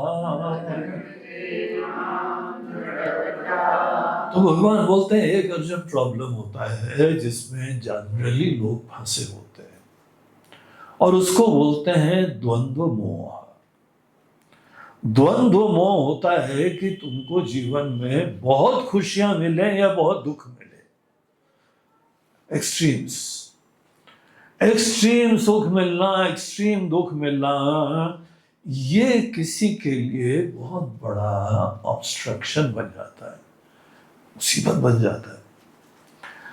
बहुत खुशियां मिले या बहुत दुख मिले, उसके बाद हमारा बीपी बढ़ने लगता है, हमारी हेल्थ खराब होने लगती है। और जहां पे इमोशनल डिस्टर्बेंस होता है वहां डायबिटीज भी आती है, हाइपरटेंशन भी होता ही होता है, डायबिटीज आती है, ओबेसिटी होती है, मोटापा होने लगता है। इन सब चीजों का प्रारंभ द्वंद्व मोह से चालू होता है। अब बाकी डॉक्टर लोग बोलते हैं कि फैट ज्यादा खाते हो, ज्यादा दाल बाटी में घी कम डाला करो। अरे नहीं गुरुजी, दाल बाटी में जब तक घी ज्यादा ना पड़े दाल बाटी का मजा ही नहीं आता है। तो बोलते ठीक है, फिर वंस अ वीक खा लेना, क्योंकि इतना गरिष्ठ, इतना फैट बचाने के लिए एक्सरसाइज करनी पड़ती। पुराने जमाने में तीर्थ यात्रा पे दाल बाटी बनती थी, टिक्कड़ भी बनता था और खूब घी लगा के बोलते, क्योंकि फिर यात्रा करनी, तुमको 10-20 किलोमीटर चलना है, तब वहां पे दाल बाटी चल सकती है। यहाँ पे तो क्या करना है, आराम से पड़े सोते रहना है, फिर कुर्सी बैठना है, हर जगह बैठना ही बैठना होता है। सवेरे उठे बेड से उठे कुर्सी बैठे, कुर्सी से उठे तो टॉयलेट में बैठे, टॉयलेट से उठे तो सोफा में बैठे, वहां से उठे फिर ऑफिस से बैठे, उससे जाने के लिए कार में बैठे, बैठे बैठे रहते हो यार। तो तुम्हारी दाल बाटी पचेगी कब? दाल बाटी का धर्म मन निभाओगे नहीं उसमें, तो जब तक घी में उसको जो है स्नान नहीं करवाया, डुबकी नहीं मरवाई, तब तक दाल बाटी का तो मजा ही नहीं आता। बोलते वो तो बढ़िया है, उसमें किसी को इश्यू नहीं है, लेकिन उससे पहले और बाद में जो वॉकिंग होती है ना, उसमें इश्यू है। किसान लोग मेहनत करते हैं तो ये सब चीजें पचा लेते हैं। पंजाब में अनेकों जो है वो पराठे के ऊपर अच्छी तरह से मक्खन तैरता हुआ वो लोग पचा लेते हैं, लेकिन हम लोग बैठने के विविध तरीके ही सीखे। सोफे पे बैठो, कुर्सी पे बैठो, टॉयलेट पे बैठो, कार पे बैठो, बेड पे बैठो, बैठने के विविध तरीके। बोलते कैसे पचेगा है? नहीं, हमारे तो पूर्वज लोग ऐसे ही खाते आए। भैया पूर्वज लोग चलते भी थे। तुमको तो पड़ोस में सब्जी लेने जाना हो तो भी तुम अपनी बाइक निकालते हो, स्कूटर निकालते हो। अगर कार वहां पे पार्किंग मिल जाए तो कार से जाते हो। संतुलन खराब हो गया। द्वंद्व के बीच में जीना आना चाहिए। द्वंद्व अपनी तरफ से भगवान स्वतः सबको देते हैं। एक्सट्रीम एक्सपीरियंसेस, छोटे मोटे सुख नहीं, ज्यादा बड़े सुख और बड़े दुख, ये लाइफ में हेल्थ के लिए इंपॉर्टेंट होते हैं। और आप उसी को अभिशाप समझ लेते हो, बड़ा जी किस्मत खराब चल रही है आजकल। क्या किस्मत खराब चल रही है? महाराज जी बहुत ही दुख आ रहा है, बहुत ही सुख आ रहा है। एक्सट्रीम्स में आ रहे हैं, एक्सट्रीम्स में आ रहे हैं। भगवान आपके ऊपर विशेष कृपा कर रहे हैं। आपको एक्सट्रीम सिचुएशन में कोई लेसन दे रहे हैं, आशीर्वाद है वो। उसको सदैव जो भी भगवान देते हैं उसको एक तो यहां से लेसन लेके जाओ। जो कुछ भी लाइफ में होता है वो भगवान से ही प्राप्त होता है, उसमें आशीर्वाद होता है। ऐसे पॉजिटिव रहो। कभी भी मत सोचो कि हमारे लाइफ में कोई बहुत प्रॉब्लम है। प्रॉब्लम नहीं है, वो आशीर्वाद है, लेसन है। वो तुम सीख नहीं रहे हो। हमको अपने अंदर द्वंद्वों के बीच में जीना आना चाहिए। और अगर बहुत दिन तक द्वंद्व नहीं मिल रहे हैं ना, बहुत दिन तक ज्यादा खुशी और बहुत ज्यादा प्रॉब्लम नहीं मिल रही है, तो अपनी तरफ से प्रॉब्लम ले लो जाके। अब कई लोग इतने कंफर्ट में रहते हैं, थोड़े दिन बाद बोर हो जाते हैं, बोलते हैं स्वामी जी माउंटेनियरिंग के लिए जा रहे हैं, ट्रैकिंग के लिए जा रहे हैं, क्या करोगे? सब वहां पहाड़ पे लटकेंगे जाके। देखो, जबरदस्ती आ बैल मुझे मार, वो रस्सी पे पहाड़ पे लटकने का बोलते हैं क्या मजा आया वहां पे। बोलते मजा इसलिए आया क्योंकि तुम घर में मजा लेते ही नहीं हो। तुमको इतनी आराम की आदत पड़ गई है कि एक्सट्रीम्स में जीने का सामर्थ्य नहीं रह गया है। एक्सट्रीम्स में एक्सपोजर होना चाहिए। हेल्थ के लिए अच्छा होता है, मन के लिए अच्छा होता है। ये हमारे मन के अंदर एक भ्रम हो गया है कि कंफर्ट रहे, हर जगह आराम रहे तो ज्यादा कृपा है। बोलते मरोगे तुम, बता रहे हो, बीमार भी जल्दी हो जाओगे। अरे जी बड़ी कृपा है, सवेरे से शाम बैठे ही रहते हैं। मैं बोला हम तो तीनों कालों को देख रहे हैं, तुम्हारा काल काफी अंधकार में दिखाई पड़ रहा है। अगर तुम केवल आराम में बैठे रहोगे, एक्सट्रीम्स में एक्सपोजर नहीं होगा तुम्हारा, तो तुम्हारे physical health, mental health, intellectual ज्ञान सबके लिए नुकसान होता है। योगी उसको बोलते हैं जो केवल अपने शरीर को स्वस्थ रखता है, केवल उतना नहीं, जो उतार चढ़ाव में समत्व के साथ जीता है, बैलेंस के साथ जीता है। कितनी खुशियां आ जाएं, आप उससे आप प्रभावित ना हो, आपका ईगो ब्लोट ना करने लगे।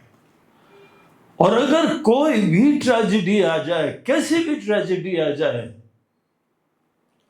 बैलेंस बनाए रखो। बैलेंस अगर नहीं बनता है तो ये वीकनेस है, कमजोरी है, ये आपका ज्ञान है, ये मोह है आपके अंदर।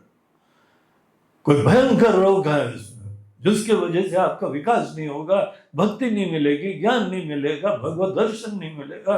इतना भयंकर रोग है। तो यहां देखिए 27वें श्लोक में भगवान कहते हैं, अर्जुन इच्छा द्वेष समुत्थे न द्वंद्व मोहे न भारत। ये जो द्वंद्व से मोहित होने का रोग है ना, ये होता ही है मन के अंदर। कोई ना कोई इच्छा या द्वेष उससे ही जनरेट होता है, उसकी कहानी वहां से चालू होती है। तुम्हारा बैलेंस जो बहुत जल्दी डिस्टर्ब हो जाता है ना, एक्सट्रीम्स में तुम अपने आप को सस्टेन नहीं कर पाते हो, एक्सट्रीम सिचुएशन में रोगी बन जाते हो, तनाव से ग्रसित हो जाते हो, अभिमानी हो जाते हो, या डिप्रेस्ड हो जाते हो। तुमको तो यार जीवन की भिन्न भिन्न सिचुएशन एक्सपीरियंस देना ही दुश्वार हो गया है। ऐसा तुम्हारे अंदर टेंशन आ जाता है। ज्यादा हम तुमको बढ़िया कोई लेसन दे रहे थे और तुम लेसन वेसन तो लिया नहीं, रोगी अलग बन गए। डॉक्टर साहब के पास गए, दो गोलियां और जोड़नी पड़ी, ना तुम्हारी गाड़ी नहीं चल पाएगी। ये कमी है। देखो भगवान कृष्ण कैसी शिक्षा दे रहे हैं। लाइफ की एक्सट्रीम सिचुएशन में एक्सपोजर बहुत आवश्यक होता है, शिक्षा के लिए, स्वास्थ्य के लिए। देखिए हमारे फौजी लोग जो पूरे पहाड़ों में जाते हैं, सियाचिन में रहते हैं, उनको कैसे तैयार करा जाता है? एक्सट्रीम सिचुएशन में एक्सपोजर से। अगर उनको बर्फीले इलाके में बेचना है तो सीधे नहीं बेचते हैं, पहले जो है वो 4-5 फीट पे उनको रखते हैं, फिर 10,000 फीट पे रखते हैं, फिर जाके 15,000 फीट के लिए तैयार होते धीमे धीमे। और वहां जाके इतना शरीर और मन दोनों पर पक्का हो जाता है कि कोई फर्क नहीं पड़ता। एक्सट्रीम्स में एक्सपोजर शरीर की स्वस्थता लाता है, बल लाता है, विवेक लाता है। और यहाँ पर द्वंद्वों से बहुत सारे लोग इतने डिस्टर्ब हो जाते हैं कि ज्योतिषी के परमानेंट कस्टमर बन जाते हैं। बोलते हैं ये हमारे फैमिली डॉक्टर हैं और ये हमारे फैमिली ज्योतिषी हैं, और फैमिली वकील भी हैं, फैमिली फलाने भी हैं, तो ये परमानेंट इनके साथ हम जुड़े रहते हैं। बोलते हैं इससे तुमको मुक्ति प्राप्त करनी चाहिए, और तुम्हारे अंदर ही कोई फोकट की इच्छाएं हैं, गलत इच्छाएं हैं, तो तुमको कमजोर बना रही है। जो इच्छाएं तुम्हारे अंदर कमजोरी लाती हैं, डिस्टर्बेंस लाती हैं, एंजाइटी लाती हैं, भैया ये ऐसी इच्छाएं तुम्हारा दुश्मन है, दूर करो ऐसी इच्छाएं। तुमको ही कमजोर बना दी, बीमार बना रही है। इच्छा और द्वेष, किसी से इतना हमको खुंदक है, इतना विद्वेष है कि हमारे अंदर ही हम सफर ज्यादा करते हैं। जिसके प्रति हमको गुस्सा है उसको कुछ नहीं हो रहा है, हम ही मर रहे हैं। जिसके प्रति गुस्सा है उसको देख के ही हमारा बीपी बढ़ जाता है, और वो आराम से हंस रहे बैठ के, उसके हंसने पे और गुस्सा आती है। यार हम मर रहे हैं और ये आराम से मुस्कुरा रहा है बैठ के। द्वेष बड़ा विचित्र होता है, खुद को जलाता रहता है। भगवान बोलते हैं ये इच्छा द्वेष, राग और द्वेष, लाइक्स और डिसलाइक्स, एक्सट्रीम्स, इससे जनरली हर व्यक्ति का मन, उसका द्वंद्व में समत्व खत्म हो जाता है। हम उसी को एक बुद्धिमान योगी और अच्छा इंसान समझते हैं जो द्वंद्वों के मध्य में संतुलित रहे। संतुलित रहो, न भागने की जरूरत, आई गई परिस्थिति शांत रहो। अब ये बोलना आसान है, कई बार हम लोग खुद ही हिल जाते हैं। बहुत ज्यादा एक्सट्रीम सिचुएशन है तो मन में चिंता आने लगती है, और ये तो सभी खत्म हो जाएगा। हाँ हो जाएगा, एक दिन तो होएगा यार, एक दिन तो भी खत्म हो गया। लेकिन अरे जी हम तो खत्म हो, ठीक है, मगर ये भी खत्म हो जाएगा, वो रिश्ते भी खत्म, वो घर भी खत्म, वो धंधा भी खत्म, वो पैसे भी खत्म, वो नाम भी खत्म, हमारी इज्जत भी इसने जो है ना उसकी भी लुटिया डुबोती है। महाराज जी इज्जत को तो ध्यान रखना चाहिए। ध्यान रखना एक चीज है, हम लोग यहाँ बोल रहे हैं बैलेंस रखो पहले, तो ज्यादा अच्छी तरह ध्यान रख पाओगे। तो जो व्यक्ति इच्छा द्वेष समुत्थे न द्वंद्व मोहे न भारत, हे भारत, हे भरत कुल के अंतर्गत उत्पन्न अर्जुन, अगर तुम ये ऐसे द्वंद्व के चक्कर में पड़े रहोगे तो तुम आगे नहीं बढ़ पाओगे। हम तुम्हारे हृदय में बैठे हैं, तुम नहीं देख पाओगे। तुमको खुशियां देते हैं, तुम्हारा दिमाग खराब हो जाता है। टेंशन देते हैं तो दिमाग के साथ शरीर भी खराब हो जाता है। कैसे ज्ञान प्राप्त करोगे? सर्वभूतानि सम्मोहम सर्गे यान्ति परंतप। हे परंतप, अर्जुन का एक और नाम, अपने शत्रुओं को तपा देता था, इसीलिए उसका नाम था परंतप। तो बोलते हैं हे परंतप, पूरी दुनिया में देख लो, देशी हो या विदेशी हो, गोरे हो या काले हो या कोयले वाले हो, अफ्रीकन देखो तो इतने काले होते हैं कि कोयला भी अपने आप को गोरा समझता है, इतने भयंकर काले होते हैं। और कई इतने गोरे होते हैं लगता है कि भगवान ने पेंटिंग की करी नहीं करी, पेंट शॉप से निकले ही नहीं थे वो। सब तरह के लोग हैं दुनिया के अंदर जो भी विद्यमान है। अर्जुन तुमको देख के सब डर जाते हैं यार, तुम इतने बलवान हो, बाहर तो बलवान हो, लेकिन हम देख रहे हैं मन से कमजोर निकले। तो फौजी आदमी, इतना महान योद्धा राणा प्रताप, ऐसी बड़ी बड़ी मूछें, और उन मूछों में आज आंसू लटक रहे हैं। ऐसी दुर्दशा हो गई, हिला के रख दिया परिस्थिति में। तो हे परम तप, असली बल जो है ना, केवल तुम्हारा बाहुबल नहीं है, तुम्हारा आत्मबल है, जो तुमको उतार चढ़ाव में संतुलित रखता है। और इसकी कहानी अगर तुमको ये सिद्धि करनी है, तो भगवान बोलते हैं वो कर्म के क्षेत्र से चालू होती कहानी। सीधे कोई ज्ञान प्राप्त करो, सीधे कोई ग्रंथ पढ़ो, वो भी जरूर करते रहो, सत्संग करते रहो, गीता पढ़ते रहो। गीता तो बेस्ट ग्रंथ है तुमको ये सब ज्ञान प्राप्ति के लिए। और वो गीता भी कर्म के क्षेत्र में हमको पूरा गाइड करती है। आपको कोई नहीं बोलती है कि घर बार छोड़ छाड़ दो तब जाके गीता का ज्ञान होगा, तो नहीं, आपकी ड्यूटी के क्षेत्र में, रिस्पॉन्सिबिलिटीज, रिलेशनशिप्स, इसके बीच में यहां गीता का ज्ञान मिलता है, आशीर्वाद मिलता है। इसीलिए गीता को पूरे देश में हर समाज को बहुत महत्व देना चाहिए, नियमित रूप से पढ़ना चाहिए। केवल चैंटिंग नहीं करो, अध्ययन करो। चैंटिंग से शुरुआत करो, कम से कम कोई MP3 लगा लो, कोई अपना जो है वो रिकॉर्ड लगा लो, गीता के श्लोक चले घर में, और फिर धीमे धीमे बैठ के गीता के ऊपर चर्चा करो अपने स्वजनों के साथ, प्रेमी लोगों के साथ। इतना सुंदर ज्ञान है कि सबका कल्याण होगा। लेकिन ज्ञान के अलावा यहाँ पे कर्म का बहुत महत्व देना चाहिए। भगवान यहाँ कर्म की महिमा बताते हुए कहते हैं, ये शांतवंतगतम पापम जनानाम पुण्य कर्मणाम ते द्वंद्व मोह निर्मुक्ताः भजन्ते मां दृढ़व्रताः। अर्जुन, जो लोग यहाँ पे कर्म के क्षेत्र में, चैलेंजेस के मध्य में, ऐसे काम लेना जिसमें चैलेंज मिले।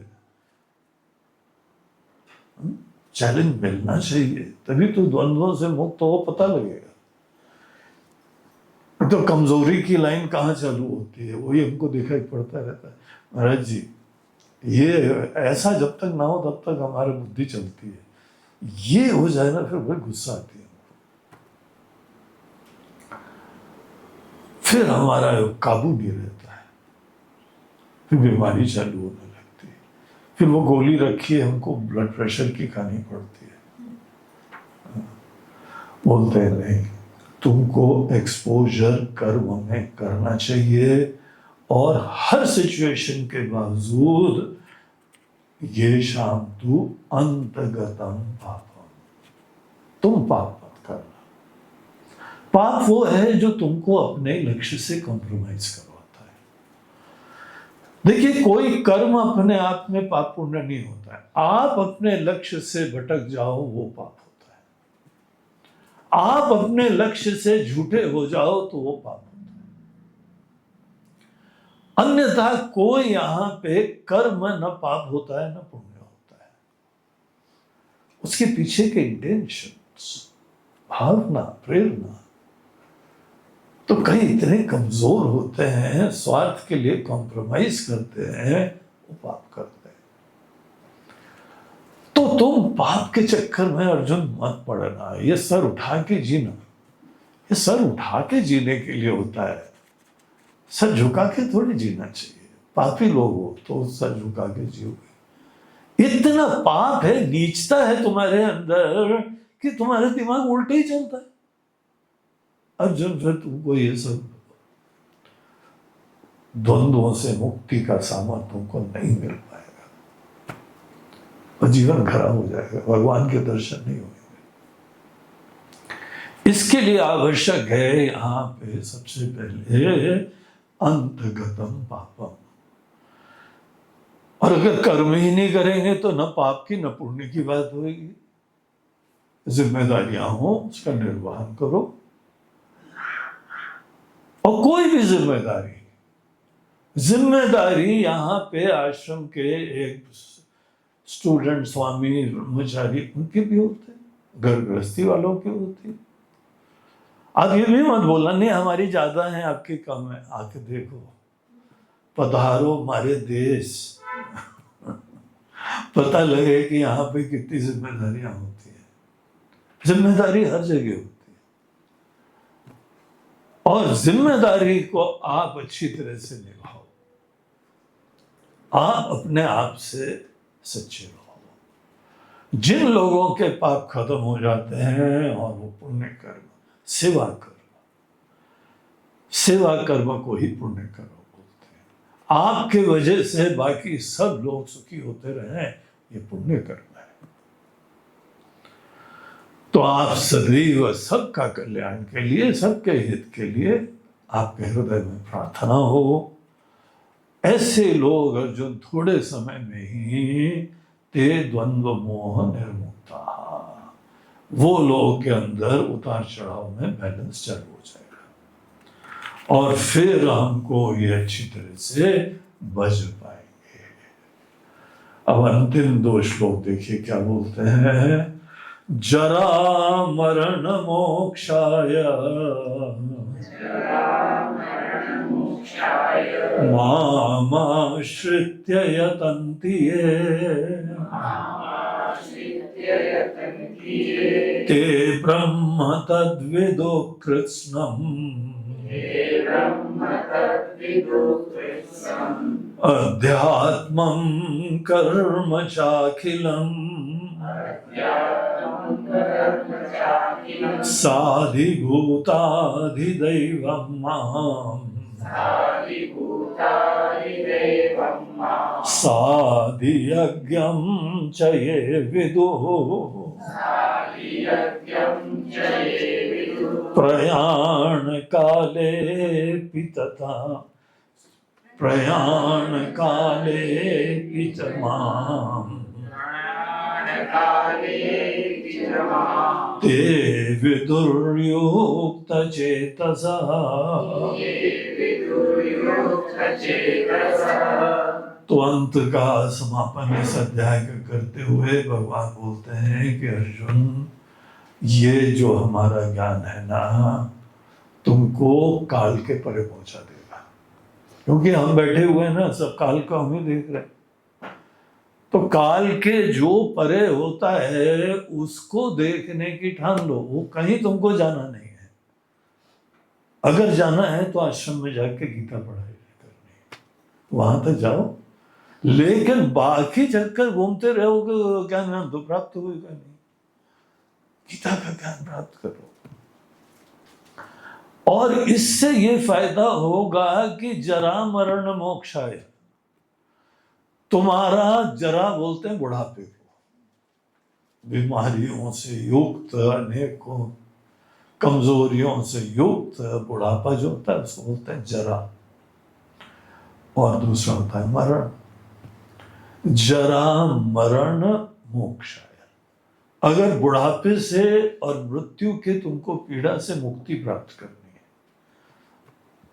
अर्जुन एक सलूशन है, भगवत तत्व का ज्ञान प्राप्त करो। कोई दुनिया भर की बीमारियों से तुमको पीड़ा नहीं होगी। ऐसा नहीं है बीमारी नहीं होगी, ऐसा भी नहीं है कि बुढ़ापा नहीं आएगा। बुढ़ापा भी आएगा, जर्जर हो गए, सब अंग प्रत्यंग ढीले होंगे, एक एक करके शिथिल होते जाएंगे। पहले आंख देखना बंद करेगी, फिर कान सुनना बंद करेंगे, फिर नाक सूंघना बंद करेगी। ये सब चलता रहेगा, धीमे धीमे एक एक करके जाना है।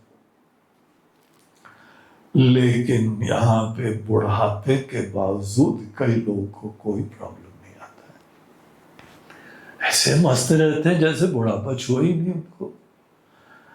एक बॉम्बे में हम प्रवचन के लिए जाते थे, तो वहां पे कश्मीर के सज्जन आते थे, कश्मीरी ब्राह्मण थे वो, और पूरा परिवार बड़ा धर्मनिष्ठ था। वो सब जिस समय वो सब वहाँ पे मुसीबत हुई थी कश्मीर में, भागे घर छोड़ छाड़ के, उनमें से थे, बड़े विद्वान थे, कश्मीरी पंडित, फेमस होते हैं।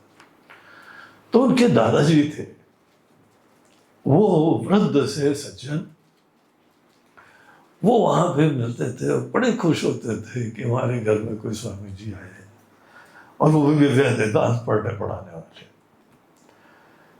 तो हर समय मस्त रहते थे वो। हाँ, बोला क्यों दादाजी कैसे हैं आप? गुरु जी एक इंद्रिय भगवान को रिटर्न कर दी हमने, आराम से रिलैक्स कूल। बोलते हैं कि अब यहाँ पे सुनाई नहीं पड़ता ठीक से, मशीन लगाते हैं तब सुनाई पड़ता है। तो भगवान को एक एक करके रिटर्न कर रहे हैं। फिर दूसरे साल गए तो चश्मा उनका मोटा लगा था। गुरु जी अब आंख भी भगवान को रिटर्न करने की प्रोसेस चालू हो गई है, एंड आई एम रेडी, हम तैयार है, कोई क्षोभ नहीं, कोई प्रॉब्लम नहीं, कोई मन में संताप नहीं आ रहा है कि हमारी आंखें खत्म हो गई, हमारे कान भी जो है सुनाई नहीं पड़ रहा है, कोई चिंता नहीं। तीसरे साल हम मेंटली रेडी होते हैं, एक और इंद्रिय चली गई होगी, बोलते हैं हाँ गुरु जी नाक खत्म हो गई, हमको पता ही नहीं लगता है कि हलवा बन रहा है कि छौंक लग रही, कुछ नहीं पता लगता है। नहीं तो हमको तो पड़ोस के अंदर समोसे बन रहे हैं ये भी पता लग जाता है। इतनी बढ़िया नाक थी। एक सज्जन यहाँ पे आए थे, वो वैद्यराज यहाँ के रहते थे, आके रात को यही सोते थे, क्लास अटेंड करके जाते थे। एक दिन आए, बोलते गुरुजी पीछे जो है ना कल पालक पनीर बना है। बोला कितने बजे? बोलते 2 बजे। हाँ, बोला 2 बजे आप जगे थे? उसको क्या करे, पालक पनीर की खुशबू आ रही थी तो जग गए। वो डेली आके हमको ये बताते थे। हम बोला हाँ, फिर हम पूछने लगते थे उनसे। हम बोला कल पीछे कितने बजे सब लोगों का भोजन बना? बोलते कल 12 बजे आया। हम बोला भैया आप सो पाते हो कि नहीं सो पाते हो? आप रात भर आपका रडार चारों तरफ स्कैनिंग करता रहता है क्या? पीछे के वहां पालक पनीर बनी है, आगे के वहां पे पूड़ियां उतर रही हैं, और इसके वहां ये हो रहा है। ऐसी इंद्रिय। और ये सज्जन बोलते हैं ये भी इंद्रिय वापस भगवान को return with thanks and no regrets. घर वाले बोलते हैं इलाज करवा लो, बोले कोई इलाज नहीं करवाना, सब छोड़ के जाना है, एक एक करके रिटर्न कर रहे हैं भगवान, सब प्राण चले जाएंगे। देखो कई लोग होते हैं उनको संताप नहीं होता है, बुढ़ापा तो सबको होता है, लेकिन कई लोगों को छोटी मोटी मुसीबत हो जाए राई का पहाड़ बना देते हैं। कई लोगों को कुछ नहीं होता है, इतना ग्रेसफुली जी पाते हैं और यहां से जाग भी पाते हैं। भगवान बोलते हैं ऐसा अगर जीवन जीना है ना, और मृत्यु भी आएगी, यमराज आते हैं, और जो फोटो यमराज जी की बताई हुई है, भैंस पे बैठ के आते हैं, बड़ी लंबी मूछें होती हैं, ऐसा कुछ नहीं है, बिल्कुल सामान्य आते हैं, और दृष्ट भी नहीं होते, दिखाई भी नहीं पड़ते। ऐसा मत समझना कि किसी दिन पैसा दिखाई पड़ गया, अरे मरे आ गए। ऐसा कुछ नहीं होता है। बड़े दबे पांव आते हैं, बड़े शिष्टाचार वाले हैं, धर्मराज बोलते हैं उनको, बड़े अदब से, आदर से, प्यार से आते हैं, और अंडर द टेबल कोई ब्राइबिंग नहीं होती, इतने धर्मनिष्ठ है। यमराज जी ले दे के बराबर करो, जरा थोड़े शरीर तो हो जाए बच्चों की, चलो अंडर द टेबल का तो पूरी टेबल हमको दो तो भी कुछ फर्क नहीं पड़ेगा। धर्म से कभी विचलित नहीं होता है। मृत्यु आएगी तो जाना पड़ेगा, और सबको जाना है थोड़े दिन बाद। लेकिन कई लोगों को जाना मुसीबत हो जाती है, कई लोग इतनी शांति से चले जाते हैं। अर्जुन, ये 2 क्राइटेरिया होने चाहिए, जरा मरण, बुढ़ापा और मृत्यु। अगर कोई व्यक्ति यहाँ से बुढ़ापे की जो बीमारियां होती हैं और जो मृत्यु होती है वो ग्रेसफुली जा सकता है, तो वो अपने अंदर दृष्टा भाव, साक्षी भाव, उस काल के देखने वाले को वो देख लेता है, उनको मुक्ति मिल जाती है, परम आनंद में रहते हैं। अर्जुन, अगर तुमको जरा मरण से मुक्ति प्राप्त करनी है तो माम आश्रित्य यतन्ति ये, वो हमारे प्रति पूरा भरोसा रहता है, खूब प्यार से जीते हैं। तद ब्रह्म तद ते ब्रह्म तद विदुः कृत्स्नम्, ये लोग ब्रह्म का ज्ञान प्राप्त कर लेते हैं। अध्यात्मं कर्म चाखिलम्, और ब्रह्म का ज्ञान, अपनी वास्तविकता जानना, यही अध्यात्म का ज्ञान होता है। और यही नहीं है कि ये लोग केवल आत्मा का अध्यात्म, मैं से जुड़ा हुआ ज्ञान ये लोग केवल प्राप्त करते हैं, ऐसा ही नहीं है, लेकिन कुछ और भी चीजें होती हैं। साधिभूत अधिदैवं माम साधि यज्ञं च ये विदुः, साथ साथ ये चीजें भी विचार करके जाननी चाहिए। साधिभूत बोलते हैं सभी भौतिक पदार्थों की आत्मा, तो केवल अपनी तरफ ही नहीं मोड़ो, आंख खोल के दुनिया का रहस्य भी देखो। अधिदैवम, दैवी शक्तियां होती हैं, देवताओं का रहस्य भी जानना चाहिए। जो समस्त देवताओं का अधिपति होता है उसका रहस्य भी जानना। अधियज्ञम, कोई सेवा कर्म, कोई पूजा कर्म, कोई यज्ञ कर्म, उसका भी रहस्य जानते हैं लोग। क्यों प्यार से, क्यों निष्कामता से, क्यों भक्ति से कर्म करना है, उसके क्या रहस्य होते हैं, उन सब चीजों को जानने वाले स्पेशलिस्ट को साधि यज्ञम विशेषज्ञ कहते हैं। ये सब स्पेशलिस्ट होते हैं। एक साधि यज्ञम स्पेशलिस्ट, अधिदैव स्पेशलिस्ट और साधिभूत स्पेशलिस्ट, अधिभूत स्पेशलिस्ट, अध्यात्म स्पेशलिस्ट, ये सब चीजों के जानकार तो ये लोग ज्ञान प्राप्त करते रहते हैं। सब गीता में है, इसीलिए गीता को आप पढ़ेंगे तो ये सब आपको मिलता रहेगा। और एक फाइनल प्रमाण उनके लिए बोलते हैं, प्रयाण काले पिचमाम, मृत्यु का जब काल आएगा ना, यमराज जी आ जाएंगे, आपको पता लग जाएगा। आपको ये पता लग, हर व्यक्ति को पता लग जाता है इस समय आगे जाने का। उस समय भी आपके अंदर जो अंदर परमात्मा का दर्शन कर रहे हो ना, वो खत्म नहीं होगा। ये भगवत ज्ञान की ब्यूटी होती है। प्रयाण काले, प्रयाण काले मृत्यु काल को बोलते हैं, जब हमारे शरीर से प्राण निकल जाते हैं, वंस फॉर ऑल, गए वापस ना आने के लिए, वो उसको प्रयाण काल बोलते हैं। प्रयाण काले पिचमाम, वो भी प्रयाण का भी समय आ जाएगा अर्जुन। ये लोग जो अपने अंदर उस परमात्मा को देख रहे हैं, आत्मा की तरह से देख रहे हैं, ते विदुः युक्त चेतसः, उनके अंदर वो ज्ञान वहां तब भी बना रहता है। ये इस ज्ञान की महिमा, सब भूल जाओगे बाकी, तुम्हारे पास रिश्ते नाते भी भूल जाओगे, पहचानना भी मुश्किल हो जाएगा। लेकिन भगवान को ये लोग कभी नहीं भूलते। ये ज्ञान की बड़ी महिमा है ऐसे ज्ञान को जरूर प्राप्त करो। तो इसके साथ गीता का 7वां अध्याय समाप्त हो गया। थोड़ी सी गाड़ी हमको तेज करनी पड़ी, लेकिन पूरा हमने अच्छी तरह से दिल से आपको बताया और आपने बहुत दिल से सुना भी। इसीलिए आप लोगों को बहुत बहुत आशीर्वाद। शिवरात्रि का दिन हम लोगों का देखे कितना आशीर्वाद से युक्त हो गया।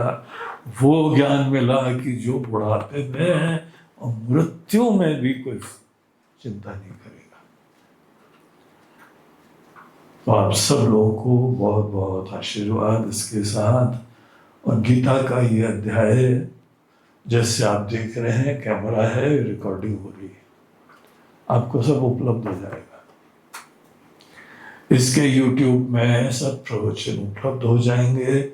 आपको बाद में जरूर सुनना चाहिए, क्योंकि जो खुद ही प्रत्यक्ष पर्सनली सुना है ना, उसके ऊपर दोबारा सुनने से मनन ज्यादा अच्छा होता है। तो वो बातें आपको दिल में बैठ भी जाएगी। तो इस चीज को आप लोग को लिंक शेयर कर दी जाएगी और आप लोग उसको लीजिएगा और उसका लाभ लीजिए। और साथ साथ पूरी गीता को पढ़ने का संकल्प करो। यहाँ पे वेदांत आश्रम में साल में 2 कैंप तो हमारे होते ही होते हैं, कई बार 3 भी हो जाते हैं। तो कम से कम दोनों में नहीं हो तो एक में तो आना ही चाहिए। इसी चक्कर में गीता पढ़ लो, एक अध्याय। और यहाँ पर आके गीता पढ़ने के अलावा कितना मजा है, गरबा भी हो पाता है। और बढ़िया बढ़िया जो है वो भोजन पानी सब भगवान की कृपा से प्रसाद मिलता है।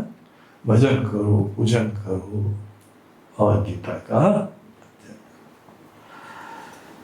ओम नमः पार्वती पतये हर हर महादेव। ओम पूर्णमदः पूर्णमिदं पूर्णात् पूर्णमुदच्यते पूर्णस्य पूर्णमादाय पूर्णमेवावशिष्यते।